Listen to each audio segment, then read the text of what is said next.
तो आप कैसे देखती हैं कर्मा कैसे काम करता है? आप जिस तरह काम करते हैं, कर्म उसी अनुसार काम करता है। और लोग भगवान से बचने के लिए साइंस का सहारा लेते हुँ, हैं हुँ, या हुँ। वास्तविकता में साइंस अपना एग्जिस्टेंस अच्छे लेवल पे रखे? तो मैं हमेशा यही बात कहती हूँ कि जभी भी साइंस अपने शिखर पर पहुँचेगा, वो देखेगा कि अध्यात्म वहाँ पहले से है। अभी देश में कई शायद ऐसा कोई शहर नहीं होगा जहाँ इस्कॉन टेम्पल्स नहीं हुँ। है। आपका क्या स्टैंड है? देखिए, हर एक संस्था का अपना एक मत है, अपना एक विचारधारा है, अपनी उनकी शिक्षा है। तो मेरा उसमें कोई पर्टिकुलर पॉइंट ऑफ व्यू नहीं रहता कि वो क्या कर रहे हैं। हर एक संस्था ज्ञान को आगे बढ़ा रही है, तो मुझे कहीं न कहीं लगता है कि वो उनका काम आज के युवाओं को अटैचमेंट से कैसे बचना चाहिए इसका कुछ बताइए। अ, इस बात को समझना ही मेरे ख्याल से अपने आप में एक सीख होगी कि अटैचमेंट हमेशा पीड़ा का कारण बनेगा। चाहे वो दोस्त से हो, किसी लड़की से हो, किसी लड़के से हो।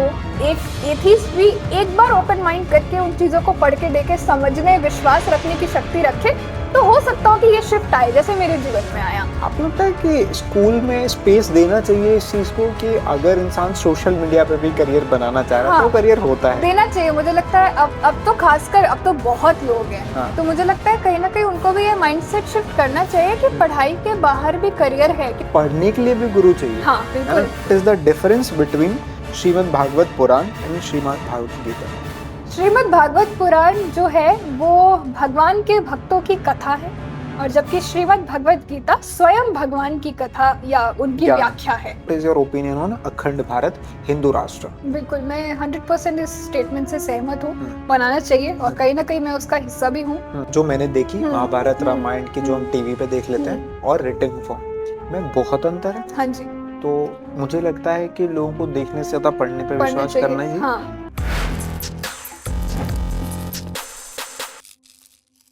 फोन और आईफोन सबके पास मिल ही जाता है और उसके अंदर मिलती है सोशल मीडिया।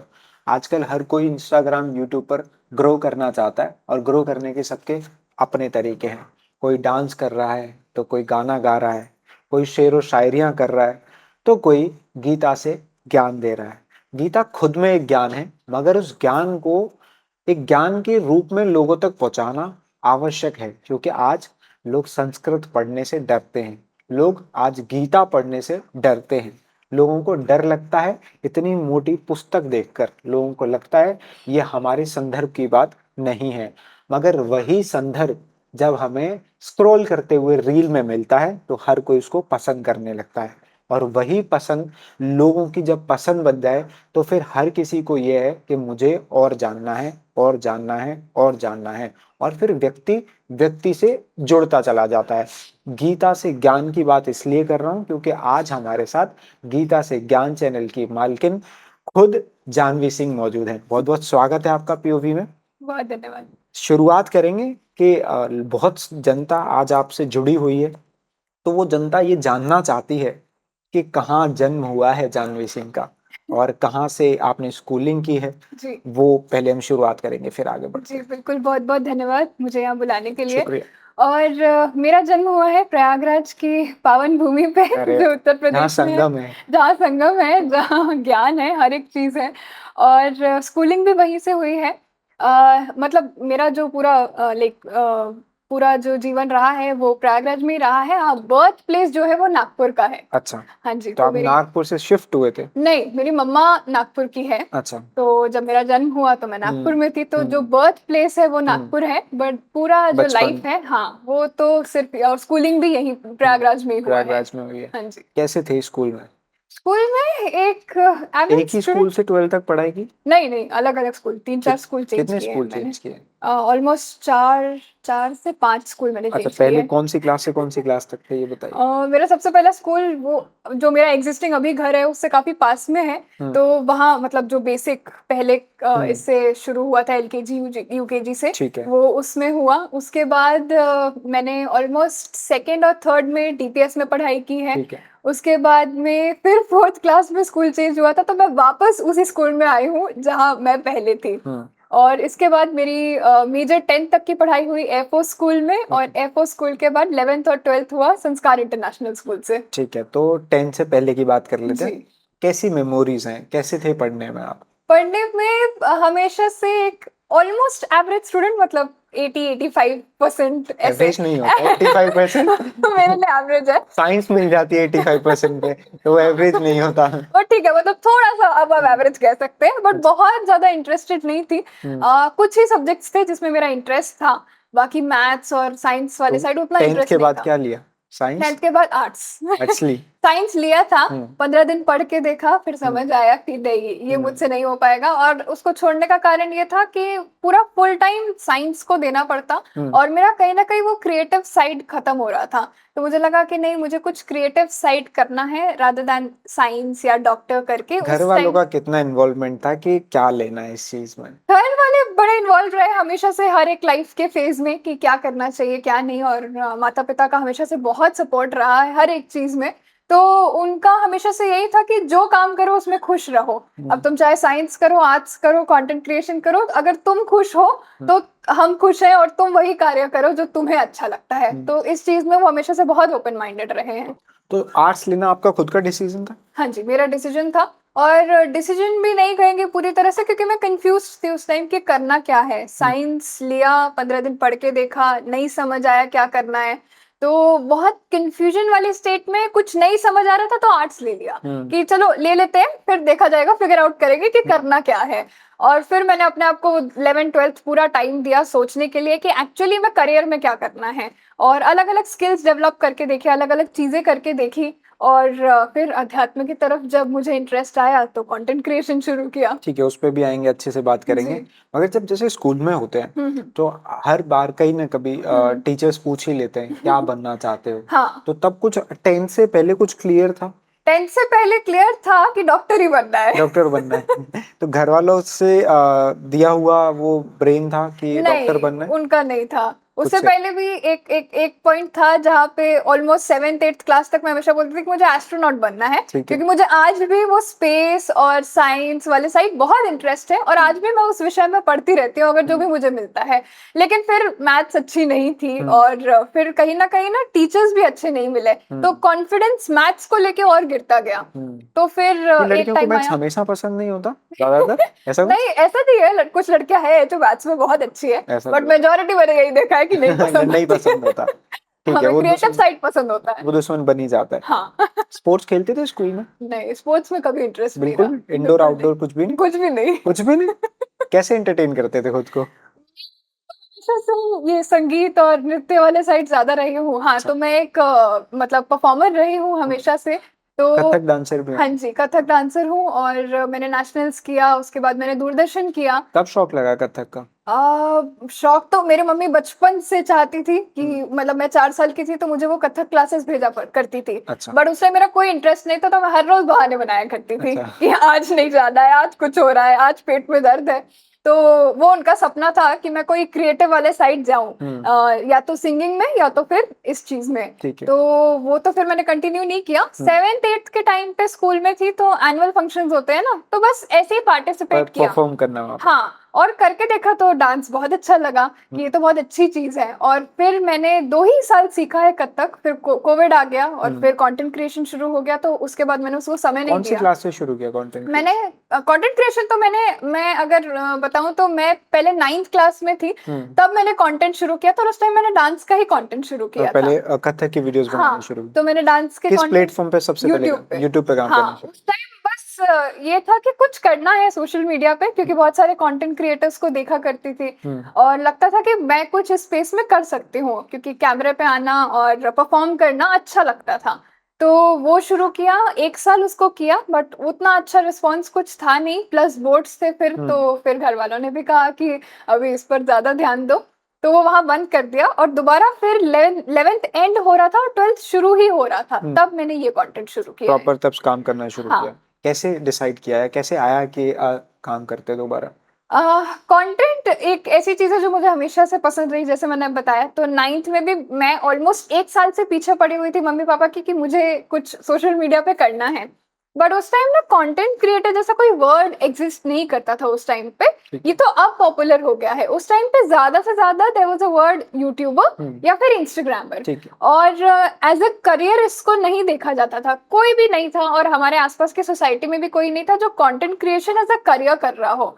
तो जब मैंने घर पे कहा तो 1 साल बाद मुझे परमिशन मिला कि चलो ठीक है, कि बिना पढ़ाई डिस्टर्ब किए तुम्हें हम ये करने देते हैं। तो मैंने किया 1 साल, और उसका एक्सपीरियंस बहुत अच्छा रहा। तो जब बंद किया तो मुझे बड़ा दुख था कि मैं क्यों ये चैनल बंद कर रही हूँ, क्योंकि कंटेंट बनाने में हमेशा मजा आता है। टिकटॉक पे भी बनाया कभी कंटेंट? नहीं, टिकटॉक पे कभी नहीं कभी बनाया। नहीं बनाया। सिर्फ यूट्यूब था, और यूट्यूब से इंस्टाग्राम मैंने स्विच किया था, और वो दोनों प्लेटफॉर्म चल रहे होते थे। तो टिकटॉक मैंने कभी ट्राई नहीं किया, और वो बंद किया तो मुझे मन में था कि नहीं यार, मुझे ना कंटेंट स्पेस में ही कुछ करना है। तो पूरा 11th अपने आप को टाइम दिया मैंने कि क्या और कर सकते हैं कंटेंट में।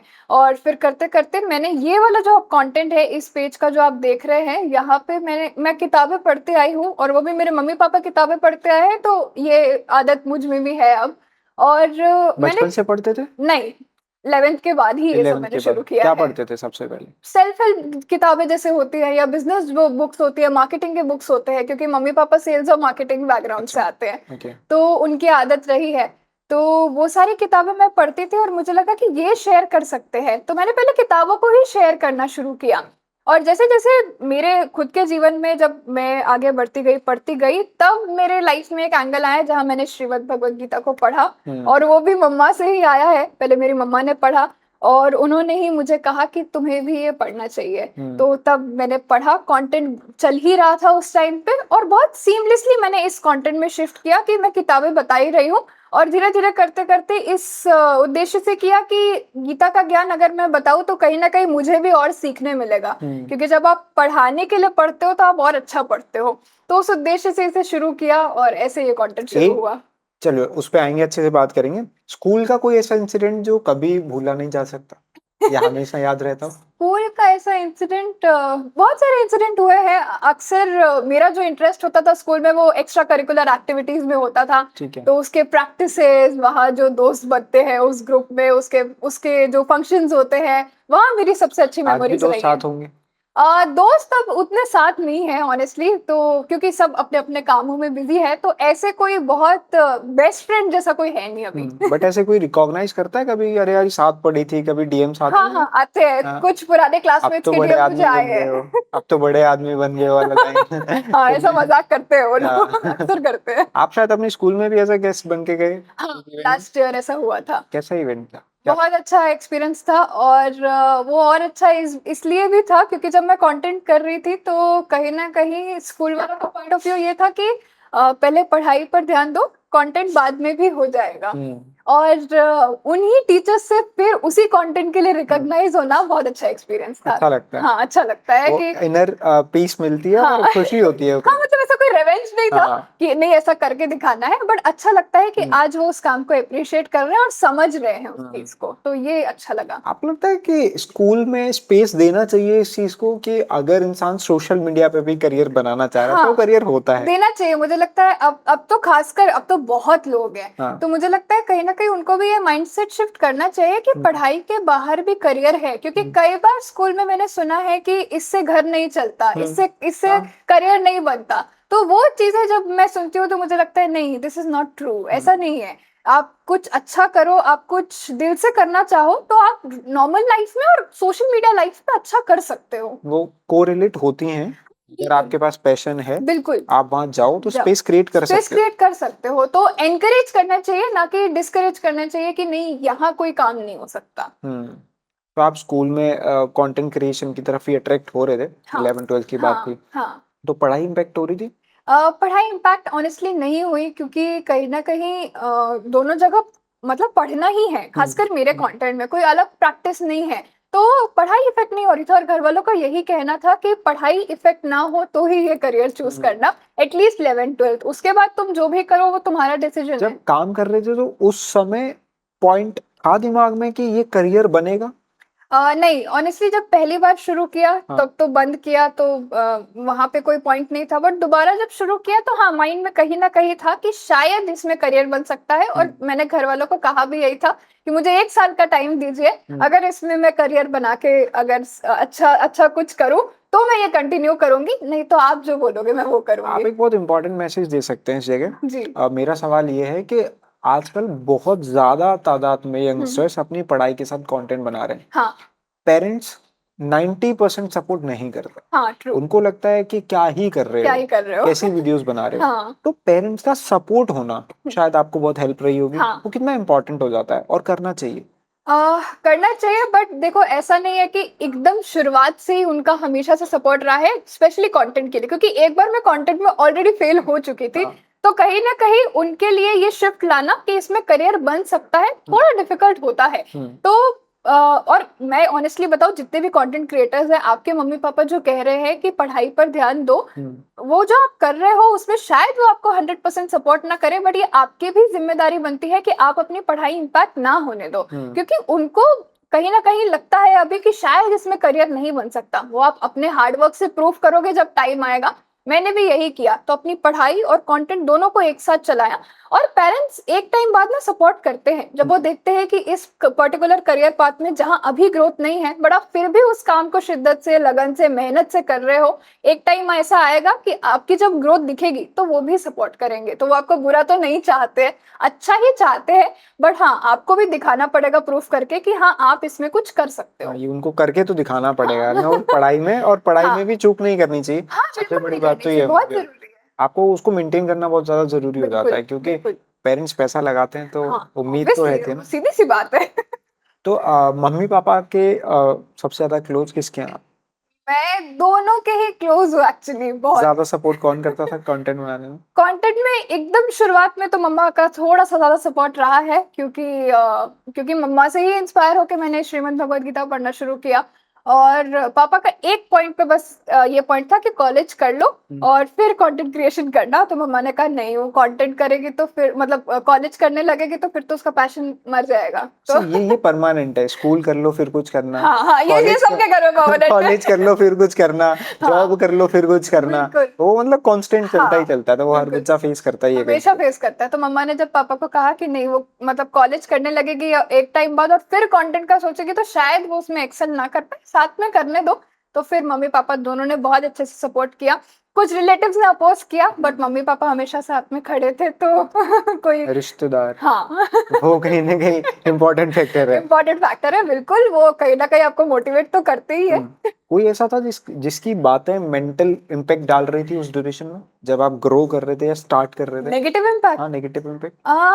मतलब रिश्तेदारों का कॉमनली यही पॉइंट रहता है कि क्या कर रहे हो। जैसे आपने कहा ना, जैसे मम्मी पापा सोचते हैं पता नहीं क्या कर रहा है पढ़ाई के अलावा, तो वो एक पॉइंट रहता था। और जब तक वो प्रूफ नहीं हुआ तब तक वो कहते रहते थे और थोड़े बहुत ताने मिलते रहते थे, बट फिर एक टाइम बाद सभी अब सपोर्ट करते हैं। एक कॉमन गर्ल की तरह हाँ। पहला ये था कि गीता पढ़नी है, मम्मी क्यों पढ़नी है, हाँ, हाँ, क्यों बिल्कुल, करूंगी, ऐसे बिल्कुल। था? हाँ, बिल्कुल। क्या रिस्पॉन्ड था मम्मी का? क्योंकि मैं तो बचपन से हमेशा बहुत नास्तिक इंसान रही हूँ। हाँ। तो आप अथीस्ट थे? हाँ, नास्तिक? हाँ। और आज कंटेंट बना रहे हैं गीता से हाँ, ज्ञान। ये मेरे लिए भी बहुत एक ट्रांसफॉर्मेशनल शिफ्ट है इस तरह का कंटेंट बनाना, क्योंकि आज से अगर मैं 3-4 साल पहले जाके देखूं तो मैं ये वीडियो अथीस्टों को जरूर देखनी देखनी चाहिए। चाहिए। हाँ। तो वो शिफ्ट कैसे आया? पढ़ने से ही आया। तो जब तक ज्ञान नहीं होता, और ज्ञान की ज्योति चली, हाँ, है ना, तो उसी मैं से। ये भी नहीं कहती कि अब मैं नास्तिक थी, बस अबोध था, अज्ञानता थी, और अब ज्ञान की तरफ बढ़ रहे हैं। तो जब तक पता नहीं होता, जब तक पढ़ा नहीं होता, जब तक जानते नहीं है, तभी तक ये चीजें मन में होती है। तो अगर एक एथीस्ट भी एक बार ओपन माइंड करके उन चीजों को पढ़ के देखे, समझने, विश्वास रखने की शक्ति रखे, तो हो सकता हो कि ये शिफ्ट आए, जैसे मेरे जीवन में आया। तो जिज्ञासा हमेशा रही है हर एक चीज के पीछे कि कुछ पूजा हो रही है तो क्यों हो रही है, या फिर ये ऐसा है तो ऐसा क्यों है। जैसे जब नास्तिक थे और घर में पूजा होती थी तो बैठते थे? देखो, कोई ऐसा ऑपोजिशन नहीं था कि नहीं पूजा में भी नहीं बैठना है, या ऐसा कुछ नहीं तो हो खुद रहा को है। कैसे ठीक है, डिफाइन करते थे कि आप नास्तिक हैं? किसी भी चीज में मानती नहीं थी, और शायद कहीं ना कहीं वो एक अहंकार भी था कि नहीं मानना है। मानना। हाँ, होता है। हाँ। मुझे लगता है कि वो जब स्टेट होती है ना, तो वो अहंकार ही होता है बेसिकली। तो मुझे आज भी याद है कि मेरे स्कूल में डिबेट होती थी आस्तिक हाँ, और नास्तिक, अच्छा, भगवान है या नहीं है, हाँ, और ये ऐसी डिबेट थी एंडलेस, एंडलेस डिबेट है, एंडलेस। हाँ, आप कंक्लूड ही नहीं कर कंक्लूड सकते नहीं कर किसी सकते, भी हालत में, बिल्कुल नहीं कर सकते, सबके पास अपने पक्ष हैं। अपने पक्ष तो में। वो ऐसा सा टॉपिक है कि यंगस्टर्स को ना एक स्कूल वाले जोन में आता हाँ, ही आता है, आता शायद है, मुझे ऐसा हाँ, लगता है। बिल्कुल आता है, और ठीक है, आना भी चाहिए। और हाँ, लेकिन अगर उस स्टेट से अगर आप अपने आप को शिफ्ट कर पा रहे हो, तो बहुत अच्छी चीज़ है, आप कैसे कर पाए पढ़ने से। वो ज्ञान? हाँ, वो ज्ञान से, हम्म, क्योंकि वो अज्ञानता ही थी और वो अज्ञानता का ही अहंकार था। और जब तक वो अज्ञानता थी तभी तक ये चीज़ें माइंड में थी कि नहीं, भगवान कुछ नहीं होते, या जो भी चीज़ें मेरे माइंड में थी। और ये जो डिबेट वाली बात है, ये मेरे घर में भी होती थी, जहाँ बाकी सारे पक्ष में लोग कि हाँ भगवान होते हैं, और मैं एक आप तरफ कि नहीं होते नहीं हैं। होते। तो वो एक एंडलेस डिबेट ही होता था, हेल्दी डिस्कशन होता था, सबके अपने मत है, अपने पक्ष है। बट हाँ, जब पढ़ा तब समझ में आया कि नहीं होता है। वैसे बात करने में ना हाँ, ये डिफरेंस बहुत छोटा लग रहा है, हाँ, बट ये जो लाइन है ना हाँ, हाँ, हाँ। नास्तिक से यहाँ आस्तिक कन्वर्ट को होने देखिए, वाली, ये हाँ, बहुत बड़ी बहुत बड़ी है। है ना, वैसे देखा जाए तो। हाँ, बट इसको टच करना ना, हुँ, जैसे आप नास्तिक थे जी, और आपको गीता दे दी जाती है, जी, पढ़ो, जी, तो ये जो ट्रांसफॉर्मेशन है ना, हाँ ये जी, इजी नहीं है। हाँ, ईज़ी नहीं है। कैसे इजी बनाया है इसको, और लोग कैसे बनाए, मतलब एक्सेप्टेंस कैसे दें?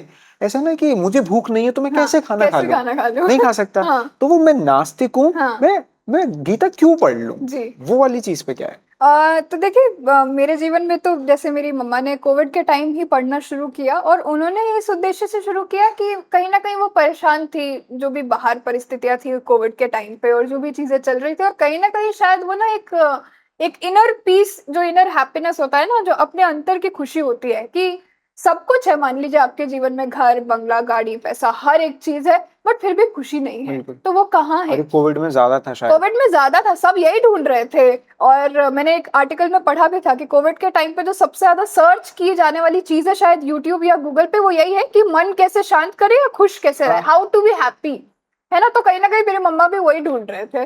तो उनके पास एक यूट्यूब रिकमेंडेशन आया कि भगवद गीता का कुछ तो भी वीडियो था। तो उन्होंने वो देखा और सोचा कि अरे, ये तो मेरे मंदिर के घर, मतलब ऊपर लाल कपड़े में बांध के रखी हुई है, और वो रखी की रखी ही है, और धूल शायद हर खाती घर में वो रखी, लाल कपड़े में बंधी रखी रहती धूल है। खाती रह जाती है, मेरे घर में भी ऐसा ही था। तो मम्मा ने उसको निकाला, साफ किया, पढ़ना शुरू किया, और मुझे, मतलब कहा, कई बार कहा, तो नास्तिक इंसान होने के कारण मैंने हमेशा मना ही किया। ऐसा नहीं कि उन्होंने बोला और मैंने पढ़ लिया, ऐसा नहीं हुआ है। वो पूरा 3-4 महीने का फ़ेज़ है जहाँ उन्होंने मुझे बहुत मतलब बहुत मेहनत से बोला होगा कि तुम पढ़ के देखो शायद एक वो बार इसको। सेल्स एंड मार्केटिंग पे थे, तो शायद वो टेक्निक वो उनसे सेल अप्लाई कर पाए, किया। वो पिच कर पाए उन्होंने उसको। कहा कि तुम जिन स्पीकर्स को सुनते हो या जिन ऑथर्स को पढ़ते हो ना, उन्होंने भी ये चीज़ पढ़ी है, और मैं उन बुक्स से बहुत इन्फ्लुएंस थी। तो मैंने कहा अच्छा, इन लोगों ने भी पढ़ी है तो चलो मैं भी पढ़ लेती हूँ। अच्छा, ये पॉइंट ये आया पॉइंट था। था। तो मैंने पढ़ना शुरू किया था। बट अब अगर कोई नास्तिक व्यक्ति है और उसे पढ़ना है, तो मुझे लगता है एक चांस अपने आप को देख के देखो। कोई आपको ज़बरदस्ती तो नहीं कर रहा कि नहीं आपको मानना ही पड़ेगा। आपका अपना मत है, आपके अपने अपने जो भी विचार हैं वो आपके पास है। लेकिन क्या पता शायद पढ़ने से कुछ ऐसी चीज़ समझ में आए कि आपके जीवन में बदलाव आ सके। तो मुझे लगता है एक वो चांस देना चाहिए अपने आप को कि मैं एक बार पढ़ के देखूं। बिना पढ़े किसी भी चीज़ का कोई परसेप्शन बना लेना, कोई पर्सपेक्टिव क्रिएट कर लेना, तो वैसे भी सही नहीं है। अब आप किसी विषय में बहुत मास्टर हैं, और लेकिन मैं आपसे बहस करूं, तो सीधी-सी बात है, आप ही जीतेंगे, क्योंकि मैंने उस विषय में उतना पढ़ा ही नहीं है। बट शायद मैं अगर आपको समझूं, आपको पढ़ूं और आपके काम को जानूं, तो शायद हो सकता हो कि मैं आपकी बातों से समझ सहमत हूं। पाऊँ। तो यही करना चाहिए। मुझे लगता है कोविड के बारे में हम बात कर रहे हैं, हुँ, तो वो एक ऐसा समय था जब बहुत लोगों ने बहुत लोगों को खोया। हाँ, मगर मुझे लगता है एक पॉजिटिव इम्पैक्ट ये भी है, हाँ, जब हम कोविड की बात करते हैं हाँ, तो एक पॉइंट आता है कि सबने उस समय रामायण भी देखी, हाँ, है ना? वो उस समय मोस्ट हाँ, पॉपुलर शो हाँ, बन गया था हाँ, टीवी पे, हाँ, वो अच्छा टाइम पास था। बिल्कुल, और शायद आप जैसी या कई ऐसी स्टोरियाँ होंगी हाँ, जिन्होंने गीता को भी समय दिया होगा। बिल्कुल, बिल्कुल, कुछ जैसे वो शांति वाला फैक्टर था, वो हाँ, सब लोग ढूँढ ही रहे थे, हाँ, क्योंकि पैसे से कुछ नहीं मिल रहा था। हाँ, आदमी घर में था तो उसको जी, लगता था मुझे मन की शांति चाहिए। जी, तो आपको लगता है कि वो रामायण जो उस समय चली, जी। उससे कुछ अच्छा पॉजिटिव मैसेज गया सोसाइटी में? बहुत अच्छा मैसेज गया मुझे लगता है, और मैंने भी देखी। देखी थी? घर में मैंने भी सब? देखी, हाँ, हुँ, क्योंकि अक्सर ही जब घर में, अच्छा, बात तो होती ही है कि श्री राम जी कौन है, सीता जी कौन है, इतना तक तो मुझे भी पता था। उसके आगे के जो कैरेक्टर्स हैं, उसको पता ही नहीं है। बड़े शर्म की बात है कि मुझे नहीं पता था, और मैं ये कहती भी हूँ कि बहुत शर्म की बात है कि भले ही मैं नास्तिक थी, मैं मानती हूँ, बट पता तो होना चाहिए, हाँ, है ना? नॉलेज तो नॉलेज है। नॉलेज तो होना चाहिए। तो इतनी बेसिक चीज भी मुझे नहीं पता। तो मुझे लगता है वो देख के मुझे समझ में आया कि हमारी जो संस्कृति है और हमारा जो ज्ञान है वो कितना सुंदर है। और मैंने रामायण महाभारत दोनों को मतलब हर एक दिन 4 घंटा समय दिया है उस समय। मतलब पढ़ाई वढ़ाई करके पूरा जितना रामायण का शो आता था, पूरा महाभारत का दोनों मैंने देखा। तो उससे बहुत इम्पैक्ट आया, और इस चीज को भी समझने में बहुत इम्पैक्ट आया कि कैसे वो जो शिफ्ट आया है नास्तिक से आस्तिक होने का, तो वो दोनों टीवी एक सीरियल्स का कंट्रीब्यूशन था हाँ शायद। बहुत कंट्रीब्यूशन था, क्योंकि मुझे समझ में आया कि हमारी संस्कृति क्या है, हमारे संस्कार क्या है, हमारे मतलब इतना सुंदर है वो। तो वो मुझे लगता है कहीं ना कहीं बहुत इम्पैक्ट लेके आया, और जिस किसी ने भी देखी है वो सोचता तो जरूर होगा कि हमारी जो संस्कृति है, हमारा जो कल्चर है वो कितना अच्छा है। गीता कितनी बार पढ़ चुके हो अब तक? मैं कुल 3 बार पढ़ चुकी हूँ अभी तक। 3 बार पढ़ जी। चुके। पहली बार पढ़ने का एक्सपीरियंस कैसा था? कितना समझ आया? नहीं ज़्यादा समझ में आया। एक तो बहुत अच्छी खासी हिंदी है, और हिंदी पढ़ने की इतनी आदत नहीं थी। अब तो हो गई है, बट उस समय तो नहीं थी। तो बहुत कठिन होता था समझना, और उस समय बस ऐसे ही पढ़ना शुरू किया था, तो कोई गुरु भी नहीं थे जो समझा सके। पता ही नहीं था कि पढ़ने के लिए गुरु भी होना चाहिए, ज्ञान ही नहीं था। तो खुद एक बार ही समझ अच्छा, के देखा। ये रिपीट करिए। आपने कुछ इंटरेस्टिंग कहा है कि पढ़ने के लिए भी गुरु चाहिए, हाँ है ना? बिल्कुल। लोगों को ऐसा नहीं लगता बिल्कुल। पढ़ना ही तो है, पढ़ना ही तो है, पढ़ना ही हाँ। तो है, ये तो पढ़ना ही है। हाँ। तो इसको कैसे, मतलब आपको कैसे फील हुआ कि गुरु की जरूरत है? क्योंकि पढ़ना ही है ऐसा नहीं है, समझना भी है, जीवन में उतारना भी है। तो जब समझने और जीवन में उतारने की बात आती है ना, तो वो एक गुरु ही बता सकता है। और कहीं ना कहीं आपको जितना ज्ञान है उससे 10 गुना, उससे 50-100 गुना अधिक ज्ञान उस गुरु को है, जो आपको ये चीजें समझा सके। क्योंकि आप क्या पढ़ोगे, एक ही चीज पढ़ोगे, या आपने जो पहले पढ़ा है एक आधी चीज ही पढ़ी है उसके बारे में। जो गुरु है उन्होंने हर एक चीज पढ़ी है, जितने भी हमारे वेद है, उपनिषद है, शास्त्र है। तो हर एक डायमेंशन से, हर एक तरीके से वो आपको समझा सकते हैं, और शास्त्र अनुसार, वेद अनुसार आपको हर एक चीज समझा सकते हैं कि यहाँ पे गीता के श्लोक में कहा क्या गया है। तो मुझे लगता है उसके लिए गुरु बहुत जरूरी है। और मुझे कैसे समझ में आया, जब पहली बार पढ़ा तो उतना नहीं समझ में आया, और दूसरी बार जब पढ़ा तो मतलब बेसिक क्लियर हो गया था। बट जब फिर मैंने उसी बीच आधा ही हुआ था, तब मुझे लगा कि नहीं, कुछ चीजें हैं जो मुझे नहीं ही समझ में आ रही है। तो मैंने 5-6 महीने एक गुरु ढूंढने में लगाए, कोई गुरुकुल के, जो मुझे ये चीजें पढ़ा सके। और जब मैंने उनसे पढ़ना शुरू किया, तब मुझे चीजें समझ में आने लगी। आपने गुरु की बात छेड़ दी है। मेरी लिस्ट में एक सवाल था जी। जो मैं अभी यही पूछ लेता हूँ, फिर जी। आगे क्या ही जाना। जी। एक सवाल था कि आज के समय में हर बाबा हाँ। महात्मा जो है, हाँ। आप देख रहे हैं किस जी। तरीके से क्या चल जी रहा है ना। बिल्कुल। ऑडियंस भी शायद अवेयर है इस चीज से। कैसे एक सही गुरु का चयन करें? कैसे डिसाइड करें कि जिन्हें गुरु बनाए सही व्यक्तित्व है? कैसे? गुरु में सबसे पहली चीज ये देखनी चाहिए कि गुरु जो भी आपको पढ़ा रहा है उसका उद्देश्य क्या है। ये बहुत मायने रखता है कि उसका खुद का कुछ स्वार्थ जुड़ा हुआ है, या अगर स्वार्थ है भी तो वो किस तरह का स्वार्थ है, अच्छा है, बुरा है, क्या है। और एक गुरु की सबसे अच्छी पहचान होती है, खास करके जब आपको अपने ग्रंथ और शास्त्र पढ़ने हो, कि कभी भी कोई भी गुरु ये नहीं कहेगा कि तुम मेरी पूजा करो। वो हमेशा आपको वही श्रेष्ठ ईश्वर की ही बात बताएगा जो सत्य लिखी हुई है, जो सत्य सनातन ग्रंथों में लिखी हुई है। तो एक गुरु की असल पहचान यही हो कि वो आपको इस सत्य के मार्ग पे लेके जाए, और वो आपको वही चीजें समझाए जो एक्चुअल में लिखी है, ना कि उस पाथ से आपको भटकाए। और जो अपनी पूजा करने के लिए कह रहे हैं उनका वो तो गलत है। हाँ। क्योंकि कहीं ना कहीं फिर शायद उन्हें भी सत्य का ज्ञान नहीं है, और वो फिर एक स्वार्थ जैसा हो जाएगा। ठीक है, वापस आते हैं। जी। आप गीता पढ़ रहे थे। जी। पढ़ के जी। व्यक्ति रख देता है, जी। जीवन में उतारना एक अलग चीज है, और उसको समझना फिर एक अलग चीज है। हाँ। और ये एक बिल्कुल अलग चीज है कि वो जो ज्ञान हमने लिया है जी। वो दूसरों तक पहुंचाना है। हाँ। कैसे विचार आया, या कैसे वो प्लान था कि जी। अब मैंने समझ लिया है हाँ। तो अब इसे लोगों तक पहुंचाना है? तो वीडियोस तो मैं बना ही रही थी, और वो कुछ नॉन फिक्शन किताबों पे और सेल्फ हेल्प बुक्स के अराउंड थे। ठीक। तो पढ़ते पढ़ते ये समझ में आया कि जो मैं समझ रही हूँ मैं वही समझा रही हूँ। तो जब अब गीता भी समझ में आ रही है और मुझे लगता है कि ये एक बहुत अच्छी चीज है जो लोगों को समझानी चाहिए, और कहीं ना कहीं शायद कोई ये कर भी नहीं रहा है सोशल मीडिया पे, स्पेशली रील्स पे या वीडियोस पे। और एक आइडिया था दिमाग में कि इस तरह समझाना है कि मेरा एज जो ग्रुप है, जो 19 से 25 साल के लोग हैं, बेसिकली 18 से 25 साल के लोग वो हैं। यूट्यूब 18 से 24 हाँ साल। हाँ हाँ हाँ, वो वाला। तो वो एज ग्रुप इसमें इंटरेस्टेड हो, और वो एक ऑडियंस बिल्ड हो जहाँ जितना यूथ है वो इन चीजों को समझ सके, अपनी संस्कृति को, अपने ग्रंथों को समझ सके और इसको आगे लेके जा सके। तो उसी उद्देश्य से, उसी पॉइंट ऑफ व्यू, उसी प्लानिंग से मैंने ये कंटेंट शुरू किया। कभी क्रेडिबिलिटी मेंटेन करने का प्रेशर रहा है कि आप जो पास ऑन कर रहे हैं हाँ वो सही है, हाँ, वास्तविकता है उसमें? बिल्कुल। क्योंकि सोशल मीडिया पे मनगढ़ंत बातें, बहुत है। मनगढ़ंत स्टोरीज पास ऑन हाँ, करना कोई बड़ी कोई बात बड़ी नहीं है। बात आओ, बोल दो, बोल दो। कहानी खत्म। तो वो प्रेशर कभी फील किया है कि मैं अगर कुछ कहूंगी हाँ, तो क्रेडिबिलिटी होगी? बिल्कुल, हमेशा से रही है, और कहीं न कहीं उद्देश्य यही था कि इंटरनेट पे ऑलरेडी बहुत कंटेंट है जो बहुत मनगढ़ंत है, बहुत गलत है, और लोग उसे फॉलो कर रहे हैं हाँ। क्योंकि उन्हें पता ही नहीं है।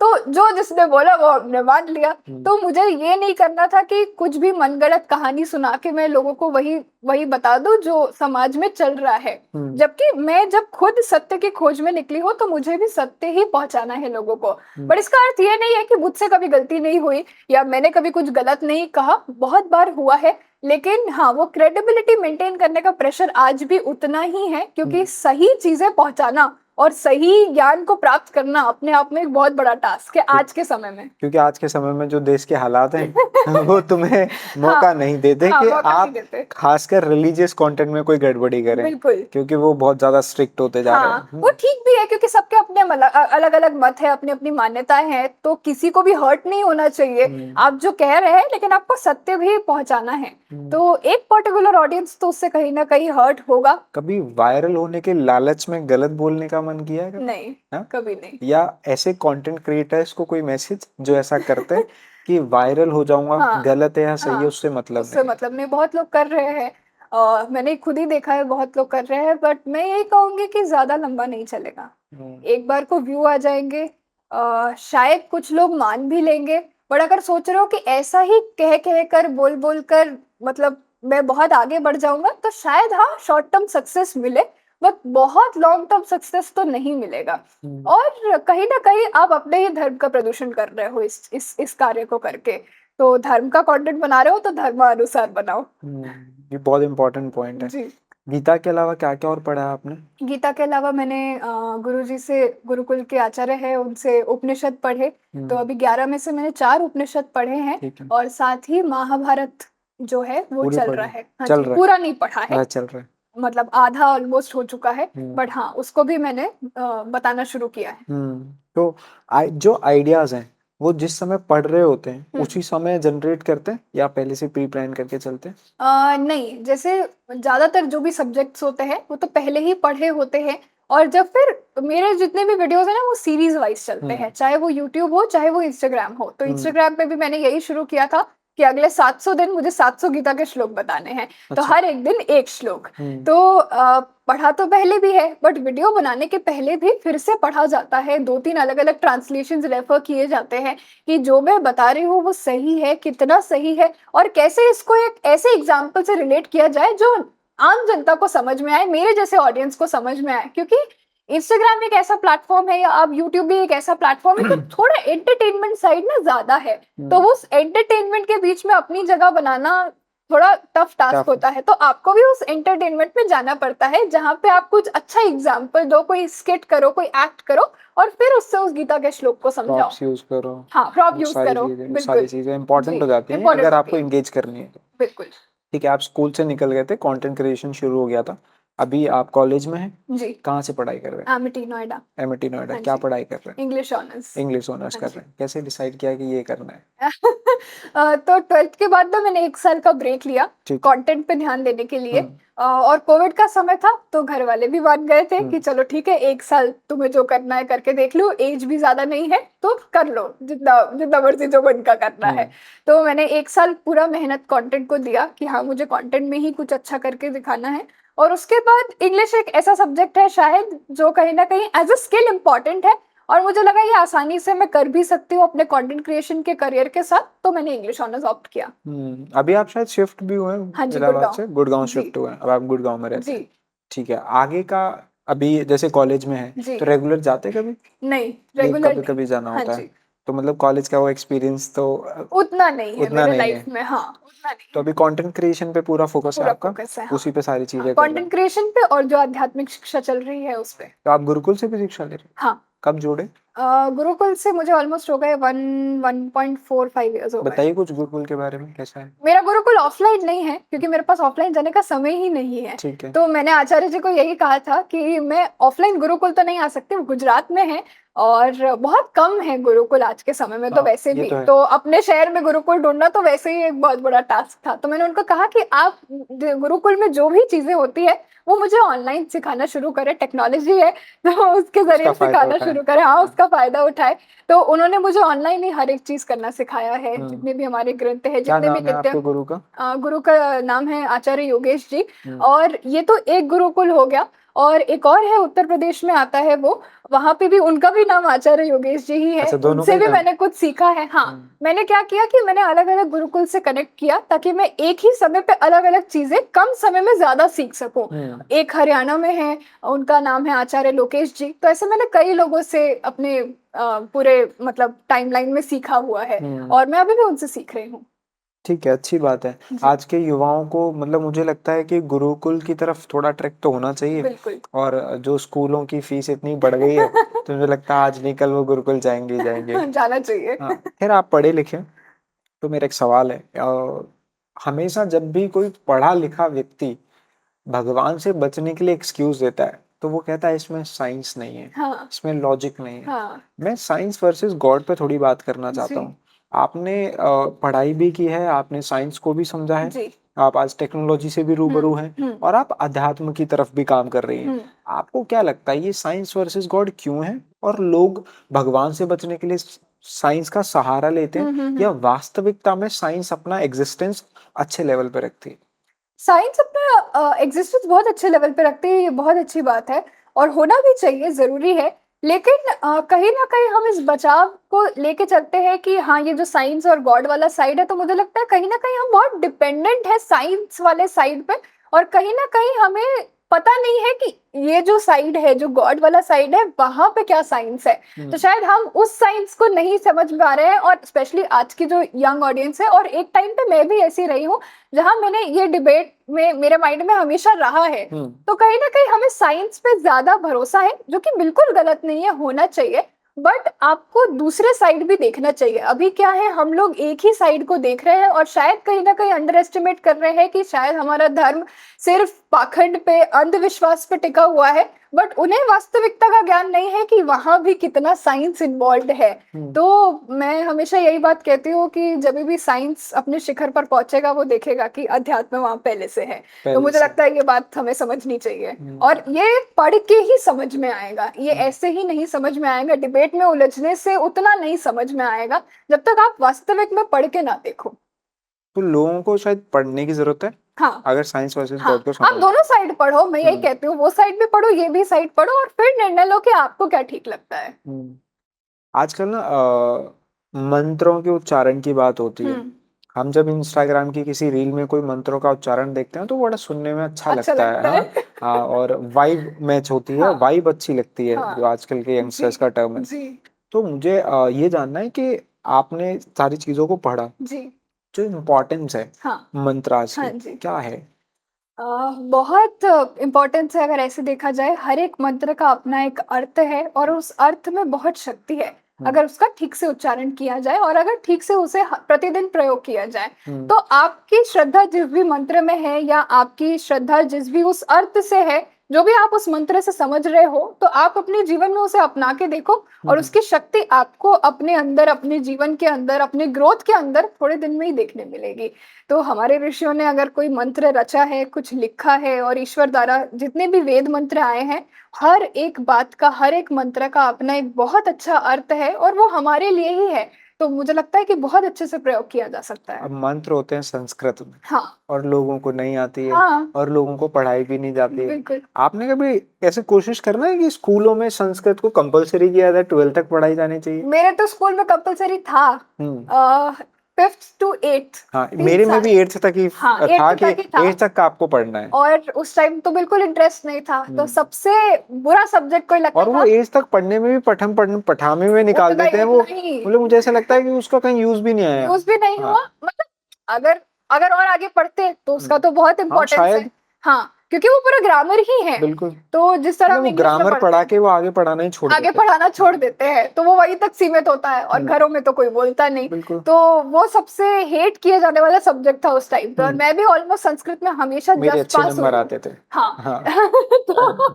तो मैं हमेशा जस्ट पास रही हूँ, हम्म, क्योंकि किसी को पढ़ाना भी नहीं आता, टीचर भी अच्छा नहीं पढ़ाते थे। हाँ तो ये सारी चीजें रही है, बट मुझे लगता है कि अगर कंपलसरी किया जाए तो बहुत अच्छा होगा, क्योंकि कोई भी लैंग्वेज जब बचपन से सीखो ना तो उसका एक अलग इम्पैक्ट होता है। अब जैसे अब मैं आज के समय में संस्कृत सीख रही हूँ तो मुझे बहुत हार्ड जा रहा है, क्योंकि पहले से पढ़ा नहीं, और अब जब पढ़ना पड़ रहा है तो बहुत मुश्किल जा रही है, क्योंकि आसपास कोई बोलने वाला ही नहीं है, तो प्रैक्टिस कैसे करें। तो मुझे लगता है बिल्कुल कंपलसरी करना चाहिए, और कोशिश भी यही है कि इस संस्कृति को आगे लेके जाऊं, और कहीं ना कहीं स्कूलों तक ये मैसेज पहुंचे कि हाँ, इस लैंग्वेज को पर्टिकुलरली हमें करना ही चाहिए। हमारी हमारी ये राष्ट्रभाषा रही है, और आप अगर महाभारत और रामायण के काल से देखोगे तो संस्कृत में ही पूरा वार्तालाप हुआ करता था, हर एक चीज संस्कृत में ही लिखी गई है। तो बिल्कुल अपनी भाषा नहीं आती है तो शर्म की बात हमारे है। एक यूजर का कमेंट भी है शायद इससे रिलेटेड। जी, वो कह रहे हैं कि संस्कृत को पढ़ना काफी टफ है। हाँ, संस्कृत के श्लोक पढ़ने भी आते हैं हमें जी, बचपन से, जी। संस्कृत सिखाई नहीं गई। तो अब आप बता सकते हैं कहाँ से शुरुआत करें संस्कृत सीखने की? बिल्कुल। बहुत सारे ऑनलाइन क्लासेस हैं आज के समय में, तो यूट्यूब पे प्लेलिस्ट है पूरे सीखने के लिए, तो सीखने की इच्छा हो तो ढूंढ भी सकते हो। तो मैंने भी ऐसे ही शुरू किया, मैंने अच्छा। अलग अलग क्लासेस करके देखे, अलग अलग जगह से सीख के देखा।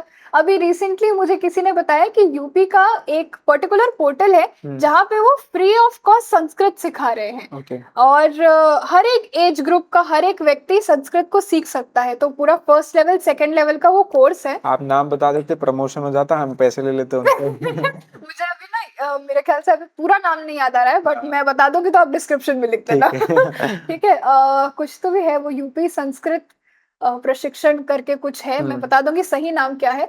तो वहां से सीख सकते हैं, फ्री ऑफ कॉस्ट है। यूट्यूब पे इतने कोर्सेज अवेलेबल हैं, यूडेमी पे कोर्सेज अवेलेबल है। तो संस्कृत सीखा जा सकता है, कोई बहुत बड़ा टास्क नहीं है। शुरुआत में टफ है क्योंकि लैंग्वेज अभी पता नहीं है क्या है, बट मुझे लगता है बचपन से नहीं भी सीखा है तब भी अभी सीखा जा सकता है। हर चीज तो बचपन से शुरुआत नहीं की सीख जा के आ सकती रहे है। हैं ना। हाँ, तो सीखा जा सकता है। अलग अलग रिसोर्सेज हैं, आपको देखना है कि आपका रिसोर्स, मतलब आपको कौन सा रिसोर्स अच्छा लगेगा, क्या समझ में आएगा, तो बिल्कुल सीखा जा सकता है। अभी एक वेब सीरीज आई थी असुर, हाँ जी। और उसकी एक लाइन बहुत फेमस हुई, लगाव ही पीड़ा पीड़ा है, है ना? हाँ। और इसको लगाव को अटैचमेंट कहते हैं जी, इंग्लिश में। जी। और आजकल के यंगस्टर्स बहुत ज्यादा अटैच हो जाते हैं, फिर वो डी अटैचमेंट होता है, हाँ, वो बहुत प्रॉब्लमेटिक होता है। हाँ, तो आपने गीता पढ़ी है, जी, वहां पे भी लगाव पे जब हाँ, अर्जुन अपने हाँ, संबंधों के सामने संबंधों के कमजोर साथ, पड़ते हैं तो जी, कृष्ण उन्हें बताते हैं। जी। आज के युवाओं को अटैचमेंट से कैसे बचना चाहिए, इसका कुछ बताइए। आ, इस बात को समझना ही मेरे ख्याल से अपने आप में एक सीख होगी कि अटैचमेंट हमेशा पीड़ा का कारण बनेगा। चाहे वो दोस्त से हो, किसी लड़की से हो, किसी लड़के से हो, किसी रिश्तेदार से हो, किसी से भी हो। तो लगाव, प्रेम, मोह, तीनों में अंतर है। तो आपको समझना है कि आप जिस भी रिलेशन में हो या जो भी कार्य अपने जीवन में कर रहे हो, वो अटैचमेंट जब बीच में आ जाता है तो कहीं ना कहीं एक समय बाद, क्योंकि आपको अभी क्या है कि सत्य का ज्ञान कहीं ना कहीं नहीं है। क्योंकि कृष्ण क्या कह रहे हैं कि अटैचमेंट क्यों नहीं होना चाहिए और डी अटैचमेंट क्यों होना चाहिए, क्योंकि ये जो शरीर है परमानेंट नहीं है। परमानेंट क्या है? सिर्फ आत्मा है। तो इस बात का ज्ञान होना और इस सत्य का ज्ञान होना कि हाँ, वास्तविक जीवन में भी ऐसा ही है, आज कोई है कल कोई नहीं होगा। और सिर्फ मृत्यु से नहीं, जीवन में भी आज शायद आज मेरे जीवन में जो लोग हैं वो कल को ना हो, उनसे रिलेशन ना हो, उनसे कोई कनेक्शन ना हो, बट अगर मैं आज उनसे लगाव कर लूं या कोई अटैचमेंट रखूं और जब वो मेरे जीवन से चले जाएंगे तो मुझे दुख होगा। तो आपको अपने जीवन में भी ये समझना चाहिए कि आप हर एक कार्य जो कर रहे हो, जिससे भी रिलेशनशिप बिल्ड कर रहे हो, वो क्या है और उसमें प्रेम है, मोह है या फिर अटैचमेंट है, क्या है, ये आपको आइडेंटिफाई करना पड़ेगा। तो बहुत कॉमन है अटैचमेंट होना, और डी अटैचमेंट होना उससे भी ज़्यादा मुश्किल होता है, क्योंकि कोई भी व्यक्ति हमें अपने जीवन में मिलता है तो हम उसके साथ समय बिताते हैं, हमें अच्छा लगता है। तो एक माइंड में ये सत्य का ज्ञान होना चाहिए मेरे ख्याल से। जैसे लगाव ही पीड़ा है, जी। तो मुझे लगता है लगाव तो शायद हमें संबंधों में है, हाँ, तो संबंध गलत है। संबंध गलत नहीं है, संबंध बिल्कुल अच्छे हैं, और कहीं ना कहीं एक पॉइंट के बाद माँ बाप से रिश्ता है, और आपकी कभी शादी होगी तो उस पत्नी से लाइफ रिश्ता है। पार्टनर से, पत्नी या पत्नी से भी वो लाइफ रिश्ता लॉन्ग है। रिलेशन होगा, तो रिलेशन रखना बुरा नहीं है। बट उस रिलेशन में जब अटैचमेंट बहुत एक एक्सट्रीम लेवल पे आ जाए, जब आपको पता है कि अब अगर ये इंसान मेरे जिंदगी में नहीं होगा तो मेरी जिंदगी खत्म है, वहां पे फिर पीड़ा शुरू होती है। तो ऐसा पॉसिबल है कि संबंध में रहते हुए हम अपने आप को इतना प्रिपेयर कर लें कि वो अटैचमेंट का डर ना लगे, मुश्किल है, नामुमकिन तो नहीं है। श्री कृष्ण ने गीता का ज्ञान ऐसे ही तो नहीं दिया होगा। और मैं बिल्कुल मानती हूँ कि ये मानना अपने जीवन में उतारना बहुत मुश्किल काम है, क्योंकि जब बात अपने पे आती है ना तो हम सब भूल जाते हैं, उस टाइम सारा ज्ञान सब कुछ वही का वही रह जाता है। लेकिन फिर भी अपने जीवन में हमेशा ये कोशिश करनी चाहिए कि आपको उस सत्य का ज्ञान हमेशा हो कि सिर्फ एक ही ऐसा रिश्ता है जो हमेशा अटूट है, और वो है ईश्वर से। वो बनाने पे ध्यान दे। वो बनाने पे ध्यान देना चाहिए। बाकी वो सब श्रेष्ठ है। बाकी बट सब संबंध रखना गलत नहीं है, संबंध बहुत अच्छे रखने चाहिए, बिल्कुल अच्छे से। बट फिर वही सवाल आता है, संबंध होगा तो लगाव होगा, वही तो और सीखना लगाव है, होगा तो पीड़ा वही होगी। तो सीखना है कि यही यही सत्य का ज्ञान है कि संबंध हो, संबंध हो, हाँ, उसमें जब मोह आ जाए, जब हाँ, एक पॉइंट के बाद आपको लगने लगे कि अब ये इंसान या ये पर्टिकुलर चीज, कई बार हमें कुछ चीजों से भी अटैचमेंट इतनी बिल्कुल। ज्यादा हो जाती है कि हम उसको नहीं छोड़ पाते हैं। कोई भी चीज हो सकती है वो, तो ऐसे ही इंसान के साथ भी है कि आपको ये समझ होनी चाहिए कि अगर ये व्यक्ति मेरे जीवन में ना हो तो क्या। वो पॉइंट सोचना चाहिए, हमेशा सोचना चाहिए, तो शायद वो अटैचमेंट वाला पॉइंट आपके जीवन में उतना ना आए। कहीं ना कहीं इंसान है, मनुष्य है, सोच है, बहुत नॉर्मल चीजें हैं कि आपको दुख होगा, दर्द होगा, बट हाँ, अपने कार्य को प्रभावित, अपने कर्म को प्रभावित नहीं करने देना चाहिए, और यही श्री कृष्ण गीता में भी बता रहे हैं। बट आजकल के यंगस्टर जब अटैचमेंट टूटती है तो वो तो उनका दिल टूट एंजाइटी, जाता है। डिप्रेशन और वो हाँ, सारी सब कुछ हो चीजें जाता है। वो जो झेलते हैं, फिर वो जोन क्रिएट करते हाँ। हैं, वो गलत है ना। वो गलत है, उस पे वो गलत है। अपने आप को हार्म कर रहे हैं आप। बिल्कुल, बहुत हार्म कर रहे हैं अपने आप को, अपने काम को, अपने माता पिता को, हर एक चीज को। रिलीजियस कंटेंट बनाते हैं, हम्म। ठीक है, भगवान की बातें करते हैं, जी। और ये ऐसा मुद्दा है कि किसी की भावनाएं किस शब्द से आहत हो जाएंगी आप नहीं बता सकते। बिल्कुल। ये इंटरव्यू देखने के बाद भी कितने कमेंट्स आएंगे मुझे नहीं पता। तो कभी इस जर्नी में, कंटेंट वाली में, जी। कभी थ्रेट्स मिले, कभी हाँ। डरावनी चीजें हुई हैं, हाँ। ऐसे डर लगा कि यार ये क्या था, डर तो मतलब, हाँ, ऑब्वियसली बात है, डर लगता कोई है। एक आध इंसिडेंट? मतलब कुछ ऑपोजिट रिलीजियस कम्युनिटी से डेथ थ्रेट्स मिले हैं एक आधी बार। अकाउंट जाने का पूरा प्लान हो चुका था। अच्छा। तो उस टाइम उतना मुझे डर नहीं लगा, अकाउंट जाने का मुझे डर नहीं लगा कि ठीक है जाएगा तो फिर से खड़ा हो सकता है, वो कोई ऐसी चीज नहीं है कि हाँ मतलब चली तो गई। आपने बनाई है, दोबारा बना लोगे? हाँ, दोबारा बना सकते हैं, मतलब थोड़ा बहुत दुख हाँ, होगा हाँ, आपको, नॉर्मल सी चीज है, बिल्कुल। उतना होगा। बट ऐसा कुछ भी नहीं है कि अब ये चला जाएगा तो अरे क्या होगा, सब खत्म, ऐसा नहीं है। बट हाँ, जो डेथ थ्रेट्स है उससे कहीं ना कहीं परिवार भी इफेक्ट होता है, क्योंकि वो शायद उतने डेप्थ में चीजों को नहीं समझते हैं कि इन थ्रेट्स से क्या हो सकता है, या कहीं ना कहीं वो आप अभी इमोशनल है। 19 साल के हैं हाँ शायद, जी, है ना? हाँ जी। डेथ थ्रेट कैसे फेस किया है, कैसे? अब देखो, वो बस एक, वो मेरे पास डायरेक्टली भी नहीं आया था, किसी एक ग्रुप में वो चल रहा था और उसके स्क्रीनशॉट्स मेरे पास आए। तो ये बहुत अच्छी चीज है कि हमेशा पूरे जर्नी में लोग बहुत अच्छे मिले हैं, तो उनका सपोर्ट बहुत अच्छा रहा है। तो कभी उन्होंने वो पूरा डर ना मेरे तक आने भी नहीं दिया, क्योंकि कहीं ना कहीं उनको लगेगा कि बहुत प्रेशर हो जाएगा, और बहुत बहुत डरावनी चीज है, कहीं ना कहीं फैमिली के लिए भी थोड़ा सा वो एक फेज रहा है। तो वो चीजें हुई है मेरे साथ में, अकाउंट जाने का और वो सारी चीजें हुई हैं। बट ठीक है, वो भी एक फेज है, वो भी एक पार्ट है। मम्मी पापा ने ऐसे कभी बोला अब नहीं करना, बंद करो? नहीं, मतलब ये कहते हैं कि जो भी करो ध्यान से करो, किसी को हर्ट करने का कोई इंटेंशन नहीं रखना चाहिए, और वो बात का मैं भी ध्यान रखती हूँ। लेकिन कई बार बस, हाँ, मुझे लगता है कई बार बस करना होता है लोगों को कि नहीं, हमें परेशान करना ही है। जबकि मेरे कंटेंट में ऐसा कुछ भी नहीं है कि मैं आपको कुछ कह रही हूँ कि नहीं आपको यही मानना पड़ेगा, या ये ऐसा है तो आपको ऐसा ही करना पड़ेगा। वो आपकी फ्री विल है कि आप क्या करना चाहते हो। बट है, लोग करते हैं ऐसी चीजें तो हमें भी फेस करना पड़ता है। वो शरारती तत्व हाँ। होते ही होते हैं। जिनको सामने बिल्कुल, वाले को परेशान सामने वाले करना को है। बस नीचे खींचना है। तो बिल्कुल वो थ्रेट्स मिले हैं, कई बार अकाउंट जाने के थ्रेट्स मिले हैं कि हम आपका अकाउंट बैन कर देंगे, रिपोर्ट कर देंगे, मास रिपोर्ट कर देंगे। तो वो सारी चीज़ें होती हैं। एफआईआर करने का एक केस था कि हाँ। कोई एफआईआर करने जा रहा था मेरे अच्छा, खिलाफ। क्यों? मैंने कुछ एक वीडियो में कहा था, हुँ, महाभारत का ये एक प्रसंग था, हुँ, जो वास्तविक में हमने टीवी में देखा है, वो वैसा है नहीं, हुँ, वास्तविकता से उसका कोई लेना-देना नहीं है। अच्छा, तो वेद व्यास जी ने महाभारत में जो चीज़ें लिखी हैं और आपने जो टीवी में देखी है, वो बहुत अलग है। हाँ, तो बस मैंने वो कह दिया कि ये ऐसा लिखा हुआ है, तो बहुत हेट कमेंट्स आए थे और उसमें ये भी एक कमेंट था कि मैं आप आज आपके खिलाफ एक एफआईआर होने वाली है। तो हाँ। जैसे ही एफआईआर वाला मैंने कमेंट पढ़ा तब मुझे लगा कि ये क्या? एफआईआर कैसे करेंगे? तो मैंने कई लोगों को फिर कॉल किया कि ऐसा कुछ हो सकता है क्या? लीगल तो एडवाइस लिया आपने? लीगल एडवाइस लिया हाँ। मैंने गौतम जी को भी फ़ोन किया था उस टाइम, अच्छा। सबसे पहले मैंने गौतम जी को फ़ोन किया था कि उन्होंने कहा नहीं ऐसा कुछ होगा नहीं, एफआईआर करने का कोई बेस भी तो होना चाहिए और आप वही बता रहे हो जो लिखा हुआ है, तो फिर उसमें क्या डरना? तो सीधी-सी बात है। बट हाँ, नए एक्सपीरियंस होते तो थोड़ा डर लगता है। लगता है। बट ये चीज़ें फेस करके मेंटल पीस भी मेंटल डिस्टर्ब। हाँ, मेंटल पीस कभी डिस्टर्ब नहीं होने देती हूँ हाँ। मैं। थोड़ा बहुत शायद परिवार को देख के आ भी जाता है क्योंकि मुझसे ज़्यादा कहीं न कहीं वो इफ़ेक्ट हो जाते हैं कई बार कैसे कि है इतनी मैच्योरिटी 19 साल की उम्र में? सपोर्ट है कहीं न कहीं। अच्छा। मतलब वो परेशान भी होते हैं लेकिन समझाते भी हैं और भी जो जीवन में लोग हैं या जो मेरे साथ काम कर रहे हैं, वो भी मुझे कहीं न कहीं बहुत स्ट्रॉन्ग रखने में हेल्प करते हैं कि कुछ होगा नहीं, सब अच्छा है, आप अपने कंटेंट पे ध्यान दो, आप अपनी पढ़ाई पे ध्यान दो। तो हुँ। मुझे लगता है कहीं न कहीं उनका ही साथ है, जितने मेंटर्स हैं, जितने गुरु हैं, तो उनके सानिध्य में रहना ही ये मैच्योरिटी लेके आता है। और फिर आप उसकी पैरवी कर रहे हैं। हाँ, तो जब ईश्वर का साथ है हाँ, तो फिर डरने की कोई बात नहीं सही होती। बात है। खैर आगे बढ़ते हैं। अभी देश में कई शायद ऐसा कोई शहर नहीं होगा जहाँ इस्कॉन टेम्पल्स नहीं है। हुँ, हुँ। तो आपका क्या स्टैंड है? ट्रेंड पहले से थोड़ा ऐसा चलने लगा है कि इस्कॉन ऐसा है, इस्कॉन वैसा हुँ। है ना? बड़ा चंदा लेते हैं, हुँ, ये हुँ। सारी चीज़ें हुँ, करते हुँ, हैं हुँ। और अभी शायद उन लोगों ने ट्रैफिक लाइट्स पे भगवद गीता को भी सेल करना शुरू किया है। ओके। आपका क्या स्टैंड है? ट्रैफिक लाइट्स पे गीता को सेल करना, बेचना कितना सही है? और इस्कॉन वाले पूरे जी, इकोसिस्टम पे आपका क्या जी। कमेंट है? देखिए हर एक संस्था का अपना एक मत है, हुँ, अपना एक विचारधारा है, अपने उनकी शिक्षा है।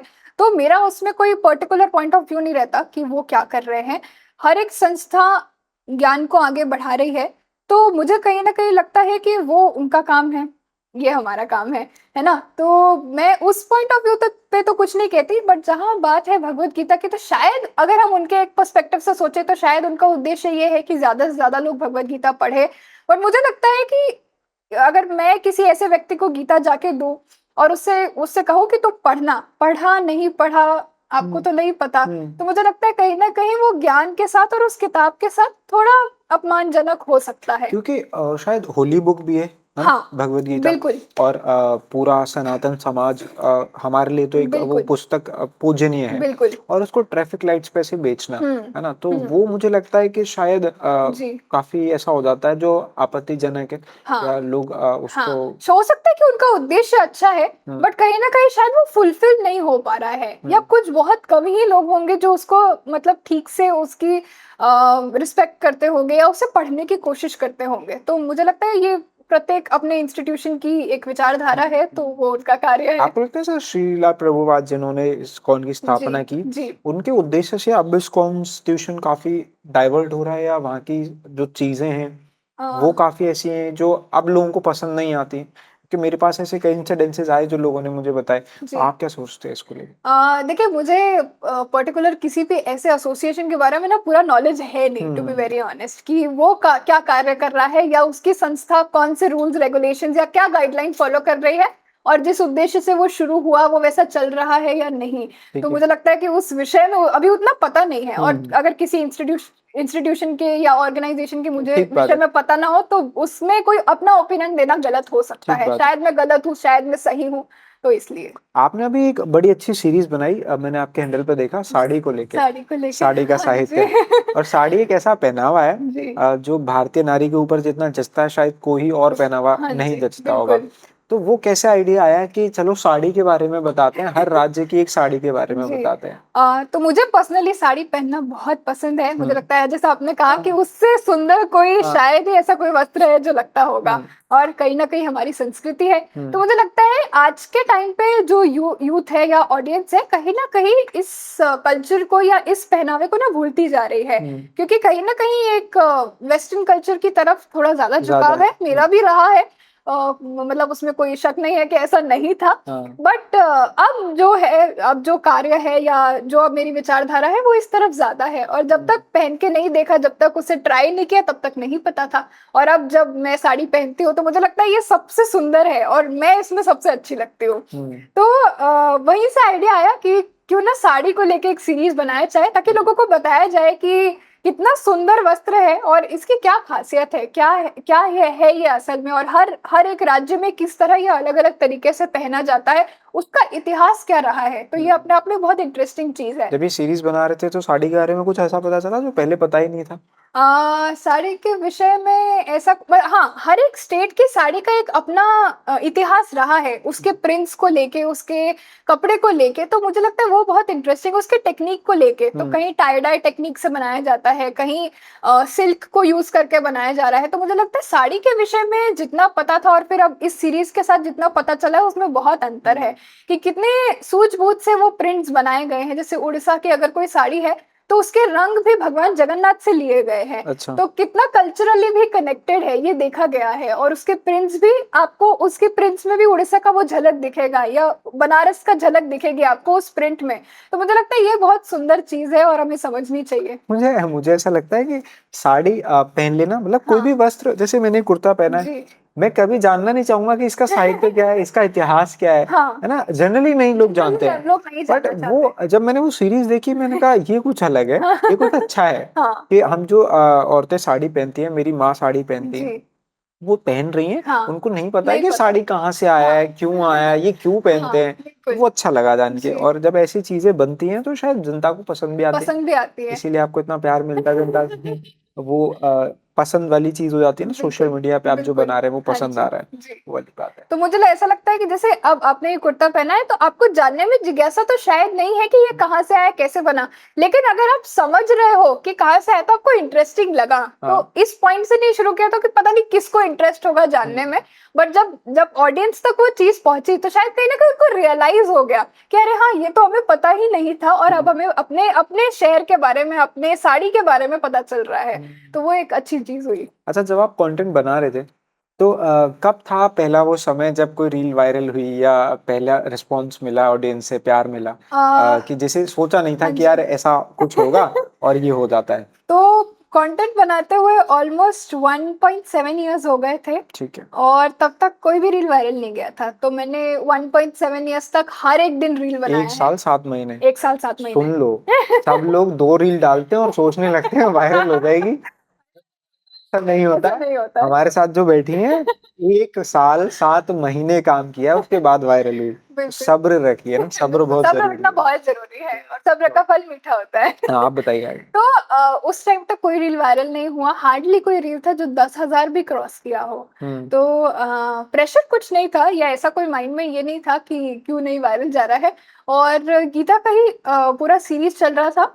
तो दूसरे अध्याय का एक श्लोक था। अब जनरली मैं जो कंटेंट शूट करती हूँ वो प्रॉपर प्रोफेशनली कैमरे पे बैठ के पूरे सेटअप वगैरह के साथ मैंने इतने साल से वैसा ही किया जितना भी पॉसिबल था।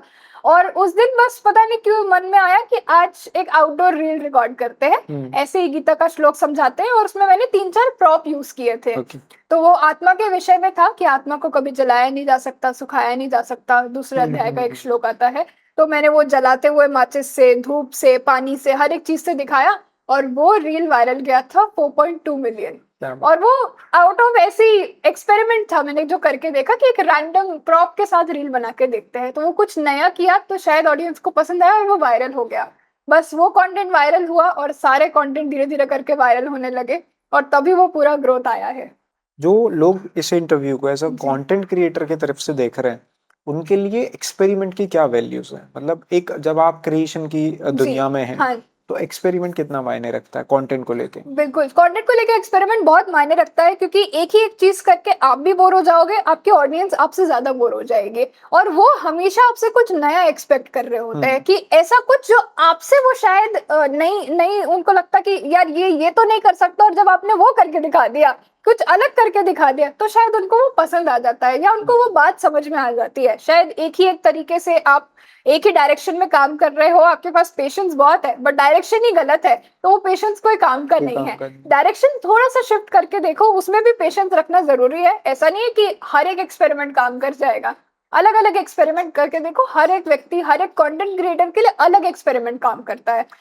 तो मुझे जब लगता से वो है रील वायरल हो गई थी जी, तो घर वाले खुश थे, आपका कैसा रिएक्शन था? हाँ बिल्कुल, देखो ग्रोथ होती है तो खुशी तो होती है। तो मैं भी बहुत खुश थी और मम्मी पापा भी बहुत खुश थे, क्योंकि कंटेंट क्रिएशन के पूरी जर्नी में बहुत सारे स्ट्रगल्स आए हैं, बहुत कुछ फेस किया है, बहुत चैलेंजेस फेस किए हैं। और इसी जर्नी के दौरान जब कंटेंट मैं बनाया करती थी मेरे घर पे, तो मेरा घर ना रोड के एकदम साइड में था, तो बहुत आवाजें आया करती थी।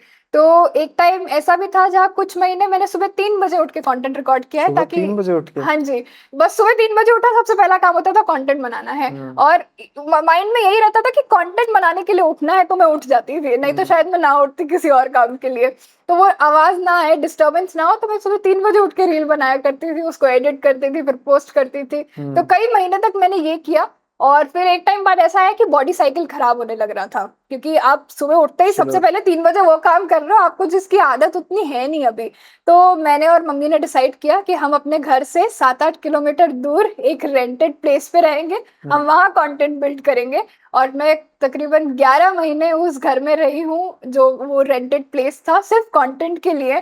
तो पापा अप डाउन किया करते थे वहां से, क्योंकि दादा दादी साथ में रहते हैं, तो वो हमेशा अप डाउन किया करते थे। मैं और मम्मी वहां मिलके कंटेंट बनाया करते थे, क्योंकि मेरी मम्मी का भी बहुत रोल है मेरे कंटेंट में। आपकी बातों से लग रहा है कि मम्मी हाँ, ने मेरे मम्मी पापा को पूरा बहुत इन्वॉल्वमेंट रहा है। मम्मी प्रोड्यूसर रही हैं शो की। मम्मा कहीं ना कहीं, क्योंकि आज भी महाभारत के स्क्रिप्ट में वो हेल्प करते हैं, अब पापा भी उसको हेल्प करते हैं। तो शायद उन्होंने पढ़ना शुरू किया, तो हमने हमारे घर में सबने पढ़ना शुरू किया, मैंने किया, मम्मा ने किया, फिर दादाजी ने पढ़ना शुरू किया, तो इस समय वो रामायण पढ़ रहे हैं, मेरे पापा महाभारत पढ़ रहे हैं। तो मुझे लगता है उनका बहुत रोल रहा है। अब घर ने जिम्मेदारी ले ली है कंटेंट बनाने की। हाँ, मतलब वो हेल्प करते हैं, हेल्प करेंगे। हाँ, वो खुद के लिए पढ़ रहे हैं और हेल्प भी करते हैं। बिल्कुल। अच्छा लगता है। तो वहाँ 11 महीने हम रहे, और ये जो पूरा ग्रोथ है उसी घर में आया है जहाँ मैं घर से अलग रही हूँ। तो कहीं ना कहीं वो बहुत स्पेशल रहा है। लकी। बिल्कुल, हाँ, लकी तो नहीं, मेहनत ही है। बट हाँ, मेहनत के साथ साथ लक भी है।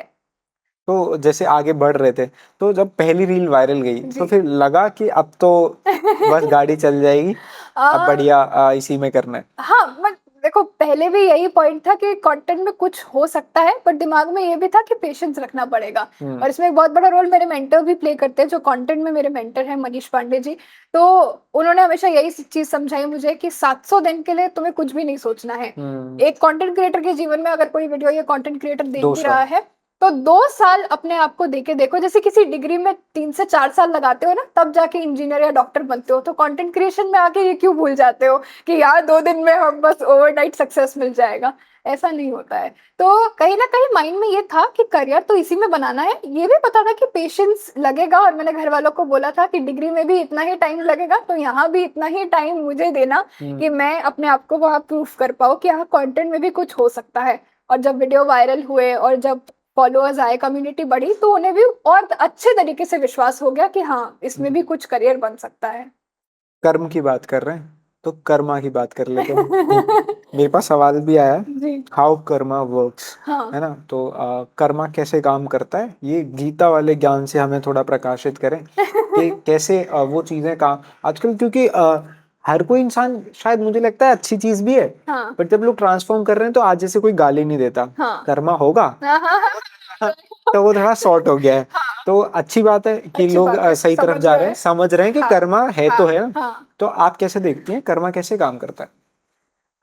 आप जिस तरह काम करते हैं, कर्म उसी अनुसार काम करता है। तो हमेशा गीता के ज्ञान से भी अगर बात करें, तो हमेशा सबसे श्रेष्ठ कोई चीज होती है। मैम के चैनल का नाम भी गीता से ज्ञान है ना? तो वो आप समझ जाइए कि हम जब भी बात कर रहे हैं तो चैनल की बात कर रहे हैं। ठीक है। तो गीता के ज्ञान से भी अगर हम देखें, तो कर्म का बहुत सीधा सिद्धांत है कि अपने जीवन में आप जो भी कर्म करेंगे वो लौट के वापस जरूर आएगा, जैसा कि कहा गया है, जो बिल्कुल। यंगस्टर्स के बीच में भी फेमस है ना, तो वो बात बिल्कुल सत्य है।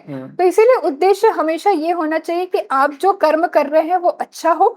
दूसरा, आप जो कर्म कर रहे हैं उसमें हमेशा, अगर आप एक आस्तिक हाँ मतलब आस्तिक इंसान है, और अगर आप इस चीज में मानते हैं, जो कि मानना चाहिए, कि हमेशा हर एक कर्म में जब आप ईश्वर को साथ रख के अपना एक कर्म करते हैं तो वो कर्म सबसे श्रेष्ठ कर्म में आता है। और इससे एक बहुत अच्छी चीज ये होती है कि कभी आपके जीवन में अहंकार नहीं आता कि ये काम मैंने किया है या ये मेरा किया हुआ है। आप एक सरेंडर वाले स्टेट में जाते हैं, और कहीं ना कहीं अध्यात्म का मतलब भी यही है कि जब आप अपने आप को समर्पण की स्थिति में लेके जाएं तो वही अध्यात्म है और वही कर्म भी है। तो मतलब कर्म को समझना है, हम्म, थोड़ा अध्यात्म को भी समझना जी ही पड़ेगा ना, जी, वो उसी तरीके से काम करता बिल्कुल है। उसी तरीके से काम इसमें करता है। कंसंट्रेशन, मेडिटेशन, ध्यान, इनकी इंपॉर्टेंस कितनी है? बहुत इम्पोर्टेंस है, पूरा एक गीता का अध्याय ध्यान पे है। और पहले के जो कुछ लोग डर अध्याय जाते हैं मेडिटेशन का नाम सुनते ही। कौन 5 बजे उठेगा, कौन ध्यान लगाएगा? और आज दिमाग में इतनी चीजें इतनी हैं चीजें हैं, हाँ, कि कंसंट्रेट करना, मतलब बहुत मैं मुश्किल पर्सनली कह रहा हूँ, मैंने बहुत कोशिश करी है। जी मतलब कोशिश क्या, मैंने दिमाग में ही कोशिश करी है कि पहले तो मैं मन बना पाऊं कि जी, मैं मेडिटेशन कर पाऊं, बिल्कुल, क्योंकि दिमाग को शांत करना बहुत जरूरी है, हाँ और वो मैं नहीं कर पाता। जी। कैसे पॉसिबल है, कैसे करें? तो मुझे लगता है डरने वाली तो कोई बात नहीं है। हम डरते हैं इसलिए क्योंकि हम उस काम को कर नहीं पाते। जैसे मुझे मैथ से डर लगता था, तो हाँ। क्यों, मैथ्स आती नहीं थी इसलिए डर लगता था ना, आती होती तो डर नहीं लगता। बिल्कुल। तो मन और ध्यान का भी ऐसा ही विषय है। तो बहुत सिंपल सा सिद्धांत है, और गीता में भी श्री कृष्ण बताते हैं कि मन का तो काम ही है चंचल होना। हाँ। तो मन का काम है भागना, आपका काम है उसको पकड़ के लाना। और ध्यान सिर्फ अभ्यास से आ सकता है, सिर्फ प्रैक्टिस से आ सकता है, और कोई मंत्र, कोई उपाय कुछ नहीं काम करता वहां पे, सिर्फ आपका अपना अभ्यास होगा। तो मुझे लगता है इस चीज से डरना नहीं चाहिए कि मन कैसे लगेगा।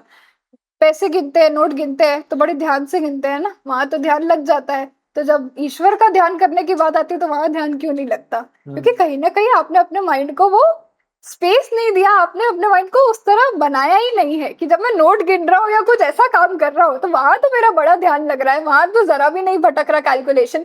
बट जब आती है बात बैठने की और एक जगह ध्यान लगाने की, तब हमें लगता है ये कैसे होगा।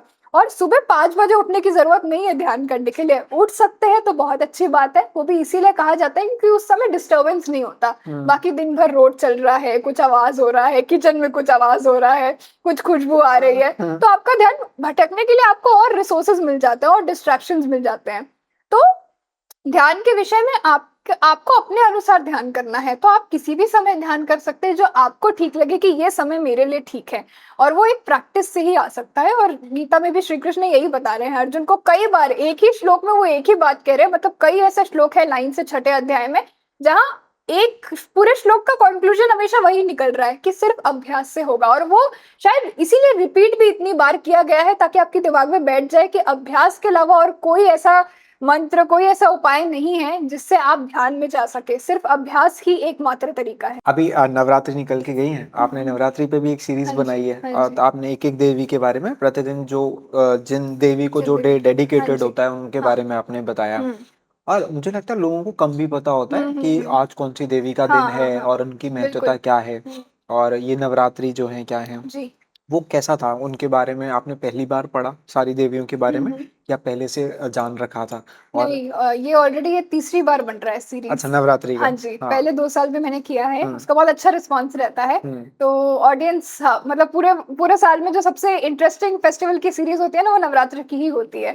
तो सब बड़ा वेट करते हैं उसका, जो ऑडियंस के नवरात्रि के 1 महीने पहले से मैसेज आने शुरू हो जाते हैं कि हमें इस वर्ष भी नवरात्रि का सीरीज देखना है। तो वो एक बहुत अच्छा एक्सपीरियंस रहता है। तो कोशिश ये रहती है कि कुछ नया बता सकूं हर बार, क्योंकि एक ही कंटेंट आप हर साल तो नहीं देख सकते हो।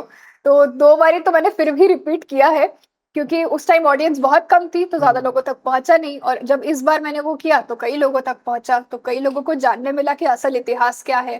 तो हाँ, अभी आपने हाल ही में एक रील भी बनाई कि दशहरा रावण रावण के मरने से पहले भी बनता था, रामायण से पहले भी बनाया रामायण था। से हाँ पहले। जी। क्या है वो, मतलब कैसे फिर ये दशहरा कैसे कनेक्ट होता है उससे? देखिए, विजयादशमी का जो पर्व है, अश्विनी तिथि के दशमी तिथि को विजयादशमी आता हाँ। है।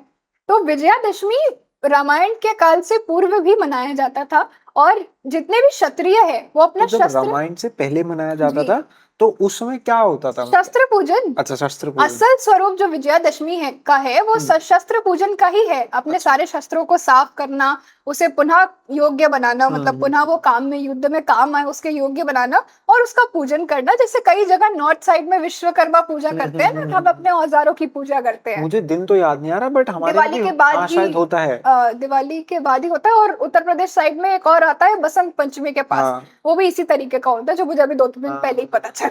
तो नहीं, खैर चल, हाँ हाँ जी, हाँ जी, बोलियो, बोलिए हाँ। बोलिए। नहीं नहीं, मेरे पिताजी के पास भी एक लाइसेंस वाली बंदूक है। अच्छा। तो एक दिन वो साफ कर रहे थे तो मैंने अच्छा, पूछा तो उन्होंने कहा कि आज ऐसा कुछ है कि करते हैं। हथियारों को हाँ, साफ करते हैं, तो बिल्कुल, मुझे वो याद आया। बिल्कुल। तो हाँ। अब आज के समय में हमारा हथियार क्या है? हमारा हम्म। फोन, हमारा लैपटॉप, हमारा कैमरा। आज तो तो मैंने डिजिटल। तो हाँ। कल मैंने उसकी पूजा की। क्या बात और है। ज्यादा हमारे पापा है तो पापा कार की, अपनी गाड़ी की पूजा करते बिल्कुल हैं, बिल्कुल। क्योंकि कहीं ना कहीं वो भी आपके काम आता है। तो रामायण के काल से पहले क्षत्रिय लोग हमेशा अपने शस्त्र की पूजा करते थे, हम्म उसी को विजयादशमी कहते थे। हम्म अब हुआ क्या कि समय के साथ साथ काल आगे बढ़ता गया, तो जितनी भी ऐतिहासिक चीजें हुई हैं, जो बुराई पे अच्छाई की चीज है, हम्म वो दशहरा में आती चली गई। हम्म तो महाभारत के समय में अगर कुछ ऐसा हुआ तो वो भी यहाँ विजयादशमी में आ गया। रामायण के काल में हुआ तो वो भी विजयादशमी में आ गया।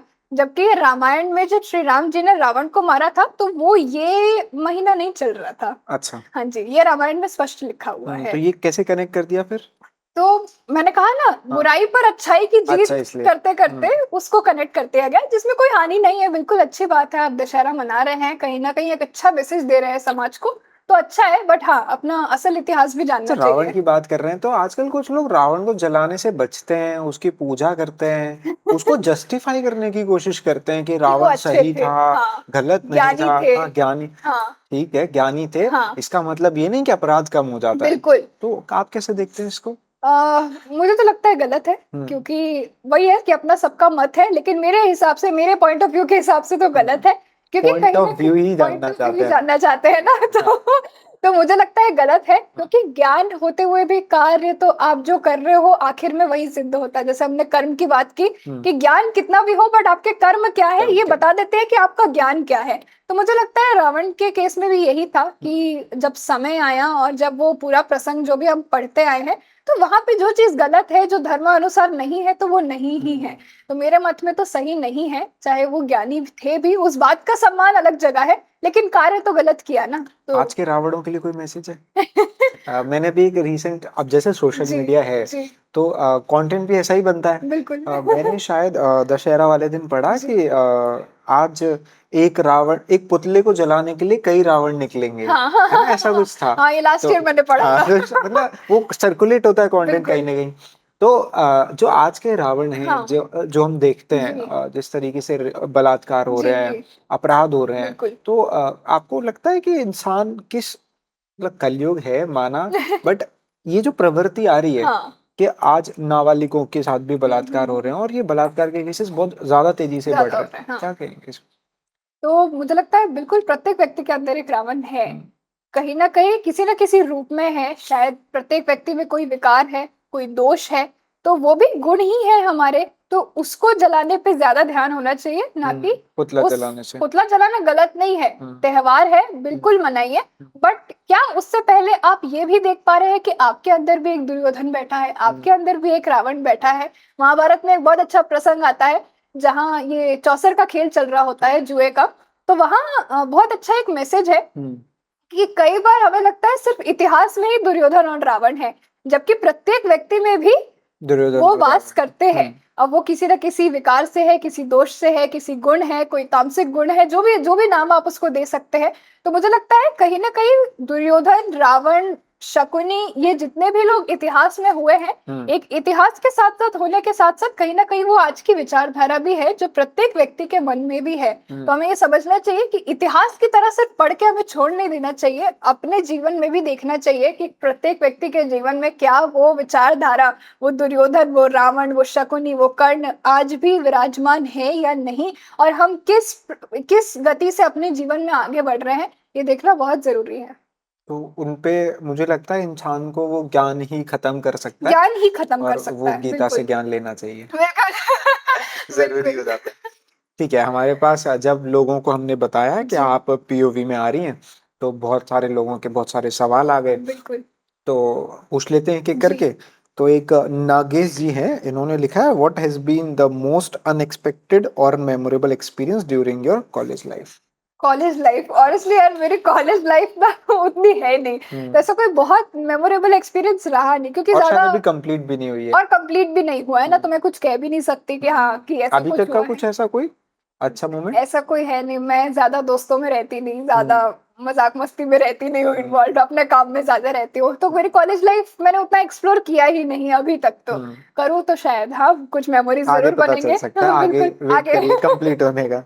एक सौरभ है, ये कह रहे हैं कि what is the difference between Shrimad Bhagavata Purana and Shrimad Bhagavad Gita?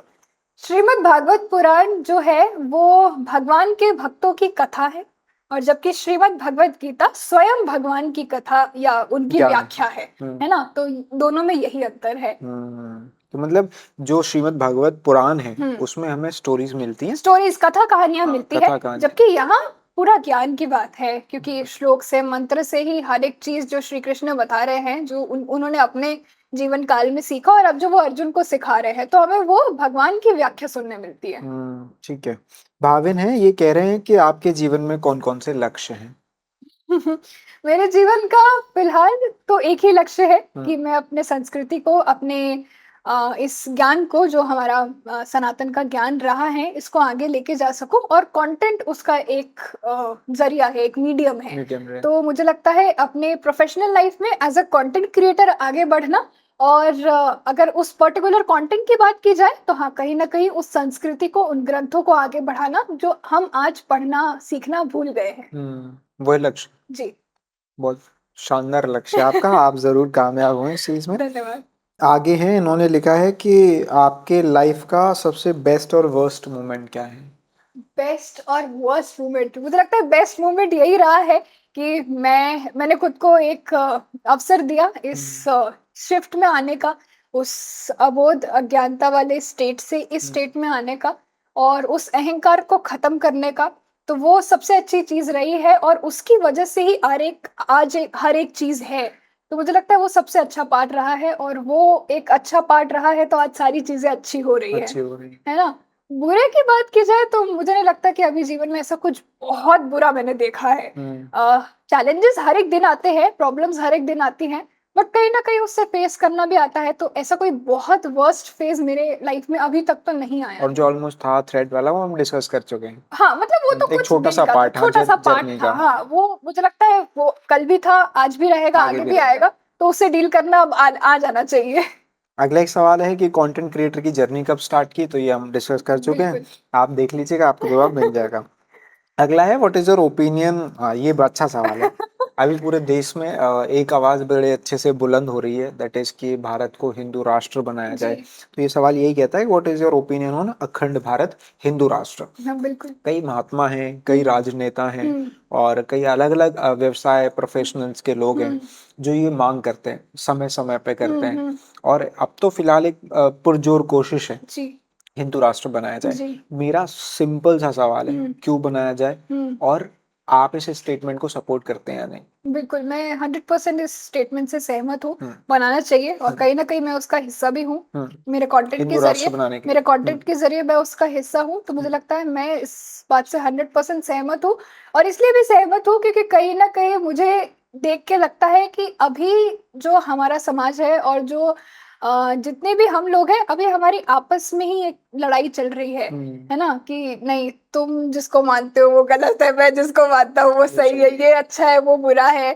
तो अभी आपस में ही वो एकता नहीं है कहीं न कहीं।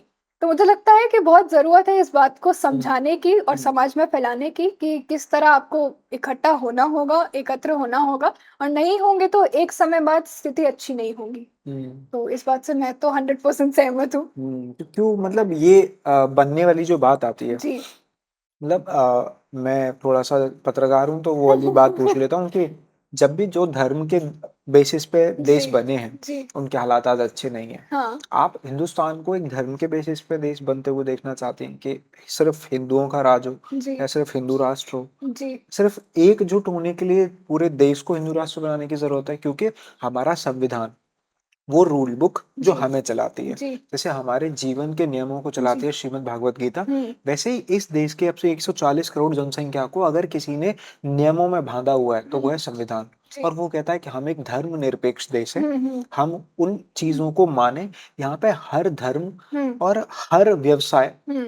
हर तरीके, हर भाषा के लिए हम्म। अपनी जगह है। हम्म। तो वो खत्म करके एक धर्म को पूरी जगह दे देना हम्म। कैसे जस्टिफाई होता है? ऐसा ऐसा बिल्कुल भी नहीं है कि धर्म हाँ, ये अब बात आप बिल्कुल सही कह रहे हैं कि धर्म ये नहीं कहता है कभी भी।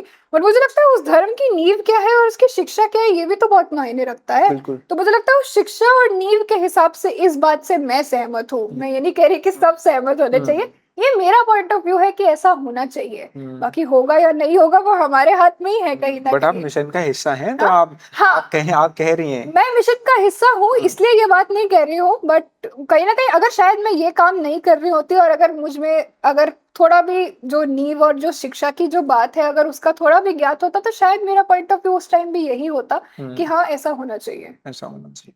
ठीक है। जी। आपको ग्रंथ गीता कैसे याद रह जाते हैं? इतना कुछ पढ़ के कैसे याद, कैसे वो सारी मेमोरीज में है चार चीजें? आ, हर एक चीज याद करना तो बिल्कुल भी मतलब संभव नहीं होता है। याद हर एक चीज नहीं रह जाती है।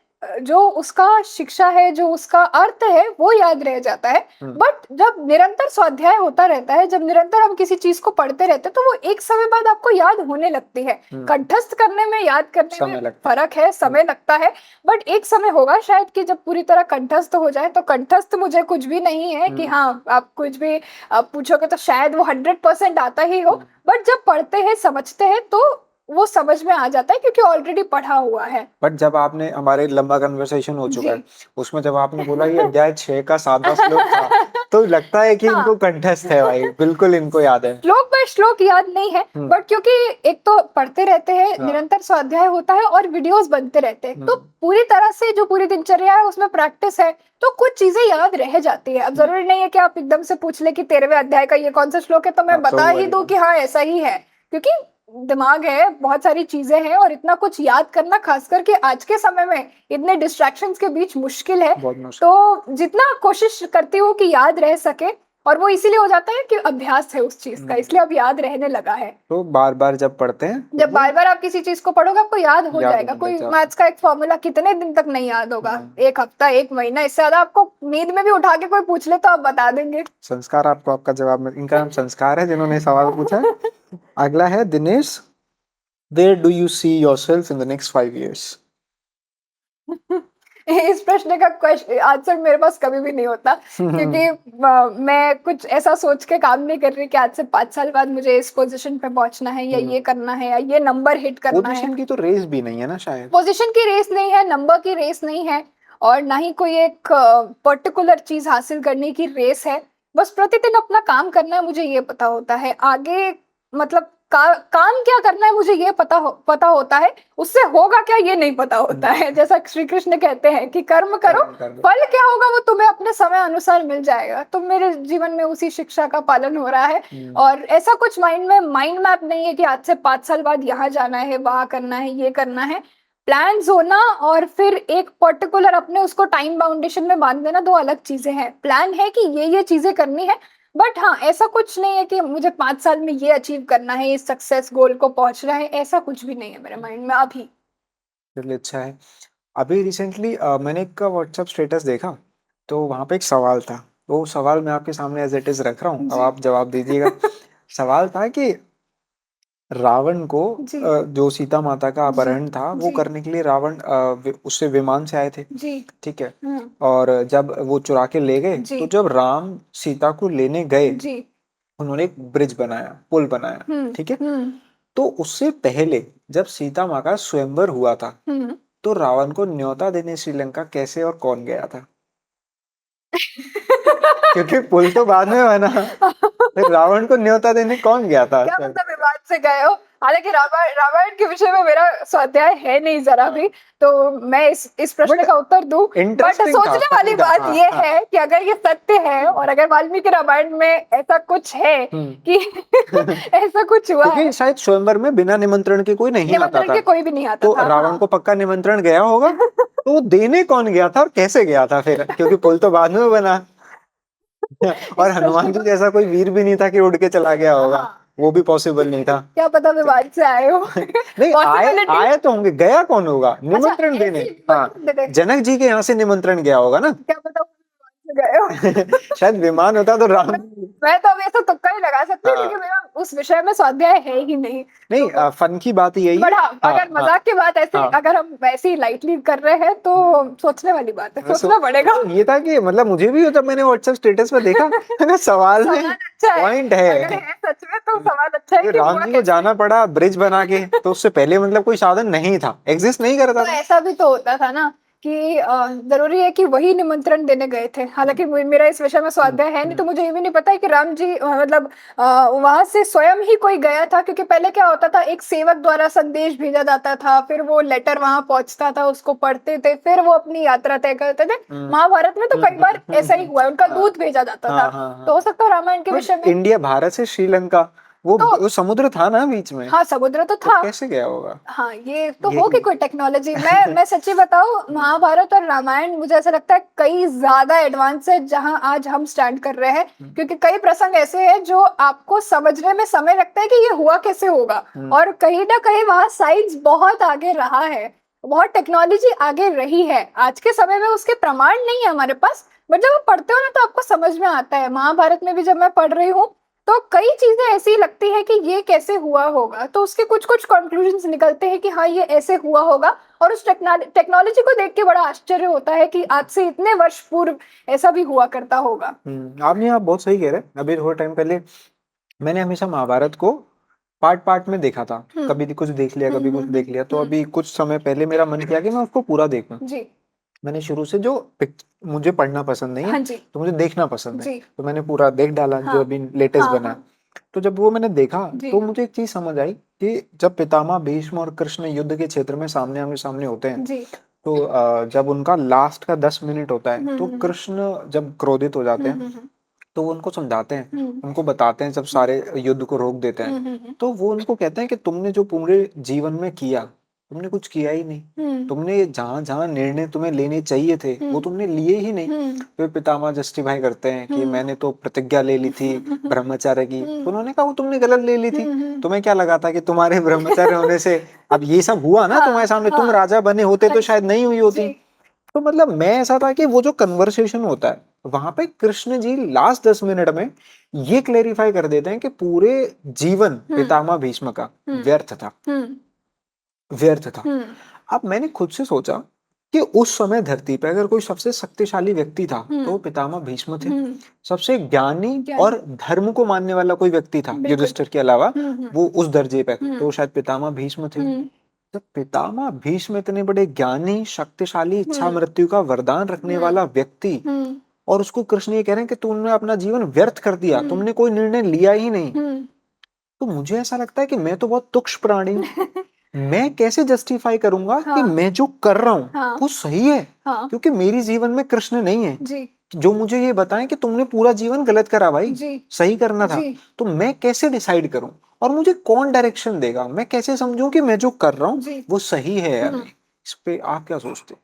तो इस बात से मैं सहमत हूँ कि आपके जीवन में कृष्ण नहीं है, मेरे जीवन में भी नहीं है, लेकिन कृष्ण का ज्ञान तो है, श्री राम का ज्ञान तो है, लिखा हुआ है, वो भी लिखित में है। तो जब उसको पढ़ के अब आप एक ये समझ सको कि आपको क्या निर्णय लेना है और क्या नहीं, क्या ये निर्णय धर्म अनुसार है, क्या ये जो मैं कर रहा हूँ वो धर्म का कार्य है, क्या ये कार्य सबके हित में है या सिर्फ मेरे हित में है, ऐसे कई प्रश्न जब आप अपने आप से पूछेंगे तो मुझे लगता है आपको उसका उत्तर मिलेगा। क्योंकि किसी के व्यक्ति में भी आज के जीवन में कोई कृष्ण वास्तविक रूप से हमारे साथ नहीं है। आप पूछते हैं, आप उनके उपासक हैं, वो अपनी जगह है, बट जब बात आती है मेंटर की, तो जब मेंटर की भी बात आती है तो प्रत्येक व्यक्ति के जीवन में मेंटर नहीं होता। बिल्कुल। जैसे अगर मेरे जीवन में कंटेंट में मुझे कुछ करना है सही या गलत, तो मेरे पास एक मेंटर है। अगर मुझे अपने पर्सनल लाइफ में कोई डिसीजन लेना है तो मेरे मम्मी पापा तो हैं, बट जरूरी नहीं है कि हर किसी के जीवन में ऐसा हो, तो वो ज्ञान ही वहां पे काम आता है। तो कृष्ण नहीं है तो उनका ज्ञान तो है ना वहां पे। बट मुझे ऐसा लगता है कि आप सही कह रहे हैं जी कि कृष्ण का ज्ञान जी है, मगर जो पितामह भीष्म कर रहे थे जी, वो उनके अकॉर्डिंग तो धर्म था, उनके अकॉर्डिंग धर्म था, लेकिन जब बात युद्ध की आई, और वो तो बहुत सोच समझ के भी निर्णय लेते थे, हर चीज में बिल्कुल देखते थे कहीं अधर्म ना हो जाए मेरे हाथ से। बिल्कुल बिल्कुल। तो इतना ज्ञानी व्यक्ति जब अधर्म कर सकता है तो मुझे सोचने वाली बात आती है कि मैं कैसे मानूं कि क्या ज्ञान सही है, क्या सही नहीं है। मुझे ऐसा लगता है कि ज्ञान के साथ साथ एक चीज जो बहुत महत्वपूर्ण वहां पे हो जाती है ना, कि महाभारत में भी ये प्रसंग आता है और सीख भी है वहां पे एक ये, कि जब विनाश का समय होता है तो विपरीत बुद्धि होती है, या जब विपरीत बुद्धि होती है तो विनाश का समय होता है। है ना, ये कहा भी जाता है ना, बिल्कुल विनाश बिल्कुल, काले विनाश विपरीत काले बुद्धि। विपरीत बुद्धि। तो वो शायद पॉइंट वहां पे आए कि भले ही वो धर्मात्मा पितामह भीष्म थे, ज्ञानी थे, श्रेष्ठ थे, इसमें कोई शक नहीं है, लेकिन जब बात साथ देने की आई तो साथ किसका दिया? अधर्म का। उनके पॉइंट ऑफ व्यू से वो धर्म था, लेकिन अगर आप महाभारत पढ़े और जब दोनों साइड को देखे, कौरव और पांडव को, तो साथ तो उन्होंने अधर्म का ही दिया ना, दुर्योधन के पक्ष का ही दिया। और दुर्योधन कितना अधर्मी है ये सब हम जानते हैं, इस बात से हम जानते हैं कि हाँ वो किस तरह था। तो मुझे लगता है कि वही विनाश वाला जो पॉइंट है या विपरीत बुद्धि वाला पॉइंट है वो वहां आ जाता है। और प्रत्येक व्यक्ति को अपने जीवन में भी ये सोचना चाहिए कि उसकी बुद्धि किस तरह काम कर रही है, कौन से परिस्थिति में। पिक्टोरियल फॉर्म जो मैंने देखी महाभारत रामायण की, जो हम टीवी पे देख लेते हैं, और रिटन फॉर्म में बहुत अंतर है। हाँ जी, तो मुझे लगता है कि लोगों को देखने से ज्यादा पढ़ने पे विश्वास करना चाहिए। हाँ। तो कुछ ऐसा बताएंगे कि लोगों को लगे कि हाँ देखना सही नहीं है, पढ़ना जरूरी है, कोई ज्यादा बड़ा अंतर आपने फील किया, क्योंकि आपने शायद देखे भी हैं जी, और आपने पढ़े भी हैं। हाँ जी, कुछ ऐसा बताइए। कई सारे ऐसे प्रसंग आपको महाभारत में मिल जाएंगे जो दिखाए कुछ और गए हैं और लिखे कुछ और गए हैं। है ना, मतलब लिखा तो सत्य ही है, बाद में वो जब हमने पिक्चर में देखा या सीरियल में देखा तो वो बहुत अलग है। तो पढ़ने पर विश्वास इसलिए भी करना चाहिए, एक तो आप अपनी बुद्धि अपने विवेक से चीजों को समझते हो, क्योंकि अभी जब आप वो पिक्चर देख रहे हो तो कहीं ना कहीं वो आपका पॉइंट ऑफ व्यू नहीं है, क्योंकि कई सारे लेसन्स भी है वहां पे, कोई दे रहा है आपको, है ना, कोई निर्देश कर रहा है ना, तो वो उसके पॉइंट ऑफ व्यू से आ जाता है। तो मुझे लगता है अगर सीखने की दृष्टि से भी पढ़ रहे हैं तो पहले तो इस बात से आपको समझना चाहिए कि पढ़ना चाहिए। और जब प्रसंग की बात आती है तो एक जरासंध का प्रसंग आता है कि अब जैसे पिक्चर में दिखाया गया, मैं इसको गलत भी नहीं कहूंगी पूरी तरह से, शायद समझाने की दृष्टि से वो ऐसा दिखाया गया है, गलत दिखाने की दृष्टि से नहीं दिखाया गया है। तो जरासंध का एक प्रसंग आता है जहां वो 2 टुकड़ों में बट जाता है और वापस जुड़ जाता है, जबकि ऐसा पॉसिबल नहीं है। है ना, आज आप किसी को बीच में से ऐसे करो, कोई युद्ध हो, कोई ऐसा करे, तो ऐसा पॉसिबल नहीं है कि वो वापस जुड़ जाए। तो वो प्रसंग वहां थोड़ा गलत दिखाया गया है। वो वास्तव में ऐसा नहीं है। वास्तव में उनकी जांग तोड़ के उनका संहार किया गया था, ऐसा भीम का, क्योंकि प्रसंग है भीम और जरासंध युद्ध है। हाँ, तो जितना मुझे अभी याद है वो इस तरह का प्रसंग है। और फिर वहां एक कृष्ण का भी निर्देश आता है उसके बीच में, पत्ती वाला जो है वो भी पूरी तरह सत्य नहीं है, बट समझाने की दृष्टि से अगर दिखाया गया है तो सीख मिल रही है वहां पे, तो अच्छा है। वहीं दूसरा आता है जो सबसे प्रचलित है, द्रौपदी का वस्त्रहरण। तो वास्तव में द्रौपदी का वस्त्रहरण नहीं हुआ है, महाभारत में ये स्पष्ट रूप से है कि दुशासन ने उनके केश खींचे, उन्हें घसीटा, और उस समय वो रजस्वला के स्थिति में थी, तो वो वहां तक सत्य है, लेकिन वस्त्रहरण हुआ है ये सत्य नहीं है।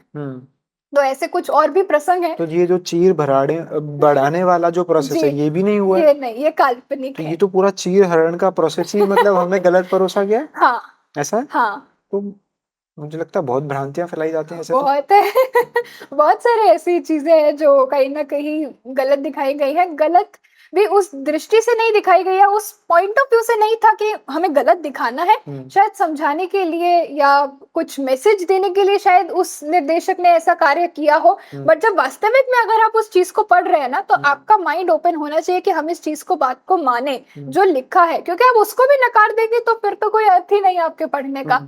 क्योंकि कई बार होता है जो महाभारत में सत्य लिखा है मैं वही बता रही हूँ, लेकिन लोग नहीं मानने को तैयार है क्योंकि देखा ही वही है उन्होंने बचपन से। वो बात उनके दिमाग में बैठ गई है कि नहीं ऐसा ही हुआ होगा। तो जब भी नॉर्मली ये बात आती है कि महाभारत क्यों हुआ, तो जी। लोग कहते हैं चीर हरण हुआ था। हाँ तो ये तो पूरी बात ही पलट जाती है हाँ फिर। तो हाँ। चीर हरण हुआ जब ही नहीं लोग था। कहते हैं कि द्रौपदी की वजह से हुआ, हाँ। तो ऐसा नहीं है। जब कोई व्यक्ति महाभारत पढ़े और जब कोई व्यक्ति महाभारत देखे उसमें बहुत अंतर है। क्या मूल कारण लगता है आपको महाभारत जैसे इतना बड़ा युद्ध होने का? मुझे ऐसा लगता है कि कहीं ना कहीं धृतराष्ट्र के मोह के कारण ही ये सारी चीजें हुई हैं, और उससे भी पहले दुर्योधन के मन में हमेशा से ही एक हीन भावना रही है पांडवों की तरफ। क्योंकि जब महाभारत शुरू ही होती है पहले अध्याय में आदि पर्व में ही आपको देखने मिलेगा कि किस तरह दुर्योधन बचपन से ही पांडवों के बदला लेने की दृष्टि रखता था। धृतराष्ट्र और गांधी ने अच्छे से पेरेंटिंग नहीं करी। हो सकता है, कह सकते हैं। वही बड़ा मुद्दा। बट पता है कई बार धृतराष्ट्र के वचन ऐसे हैं कि उन्हें पश्चाताप है इस बात का। आज ही मैं सुबह शकुनी का बड़ा रोल कहेंगे, शकुनी क्योंकि का बड़ा शकुनी रोल के अंदर ही कहेंगे। शायद दुर्योधन को छोड़ा गया था। बिल्कुल। और शुरुआत तो दुर्योधन से ही हुई है, कहीं ना कहीं उसके अंदर एक भावना रही है कि पांडव को मुझे नीचे ही खींचना है। तो बचपन से ही वो युद्ध शुरू होता है। वो भावना डाली किसने? भावना डाली किसने? ये मुझे लगता है प्रश्न का शकुनी विषय का है। प्लान था कि उन्होंने बोला था कि मैं तो इनको बर्बाद करूंगा, हाँ, धृतराष्ट्र को बनाऊंगा। हाँ, युद्ध कर रहे हैं ना। हाँ। तो वो हमेशा शायद चीज करते थे कि दुर्योधन में उन्हें वो स्कोप दिखता था कि जब ये राजा बनेगा तो हाँ, मैं अपनी मनोकामना पूरी मनोकामना कर पूरी पाऊंगा कर इसके सकता थ्रू। हूँ। हाँ, हो तो वो सकता शायद हमेशा, वो कहते हैं ना, बार बार बार बार बार बार बार बार बार बार किसी को पिन करते रिपीट रहोगे किया गया है। तो वो क्योंकि शायद। कई बार ऐसे प्रसंग देखने मिलेंगे जहाँ गांधारी भी सही बात हाँ कह रही है, धर्मानुसार बात हाँ कह रही है, हाँ धृतराष्ट्र को भी पश्चाताप है। अभी है। मैं आज ही सुबह रिकॉर्ड कर रही थी इस वीडियो को, जहाँ ये वन पर्व का अध्याय चल रहा है, अध्याय 15 और 16 के आसपास की बात है। तो वहां धृतराष्ट्र कह रहे हैं कि मुझे तो इस बात का ज्ञात है कि दुर्योधन, कर्ण, दुशासन और शकुनी तो है ही मंदबुद्धि, लेकिन पांडव के साथ मैंने भी अपराध किया है। तो उन्हें बस इस बात का ज्ञात है, बात का पश्चाताप है, लेकिन पुत्र मोह में आने के कारण वो उसी की तरफ चले जाते थे। बिल्कुल, बिल्कुल। कि हाँ, जो दुर्योधन कह रहा है मैं उसी की मनोकामना पूरी करूंगा। तो वो गलत है कहीं ना कहीं। तो हाँ, पेरेंटिंग का एक पॉइंट कह सकते हैं इसको। बहुत बहुत शुक्रिया हमसे बात करने के लिए। अधूरा ज्ञान बहुत हानिकारक हो सकता है, तो जो भी ज्ञान लें सोच समझ कर लें, और गीता का ज्ञान गीता के ज्ञान से लें। और मतलब बहुत मेहनत लगती है बात करने में, ये सब रिकॉर्ड करने में, आप तक पहुंचाने में। कोशिश हमारी भी यही है कि जो समाज में भ्रांतियां हैं उनको कम किया जाए और आप तक वो बातें पहुंचाई जाएं जो सही हैं, वास्तविक हैं, और जिनको मानकर आप अपनी जिंदगी में उन पर अमल कर सकते हैं। तो मेहनत को सराहिए, चैनल को सब्सक्राइब कीजिए, वीडियो को लाइक कीजिए, शेयर कीजिए। और मैं नहीं मानता, मैं बिल्कुल ये कहता भी नहीं हूं कि आपको हमारी बातें बिल्कुल सही लगी होंगी या आप हमारी बात से सहमत होंगे। तो आप सहमत हैं तो उस अनुसार कमेंट कर दीजिए, और नहीं है तो अपनी नाराजगी भी बड़े प्यार से कमेंट में बताइए, हम उसका स्वागत करेंगे। बहुत बहुत धन्यवाद।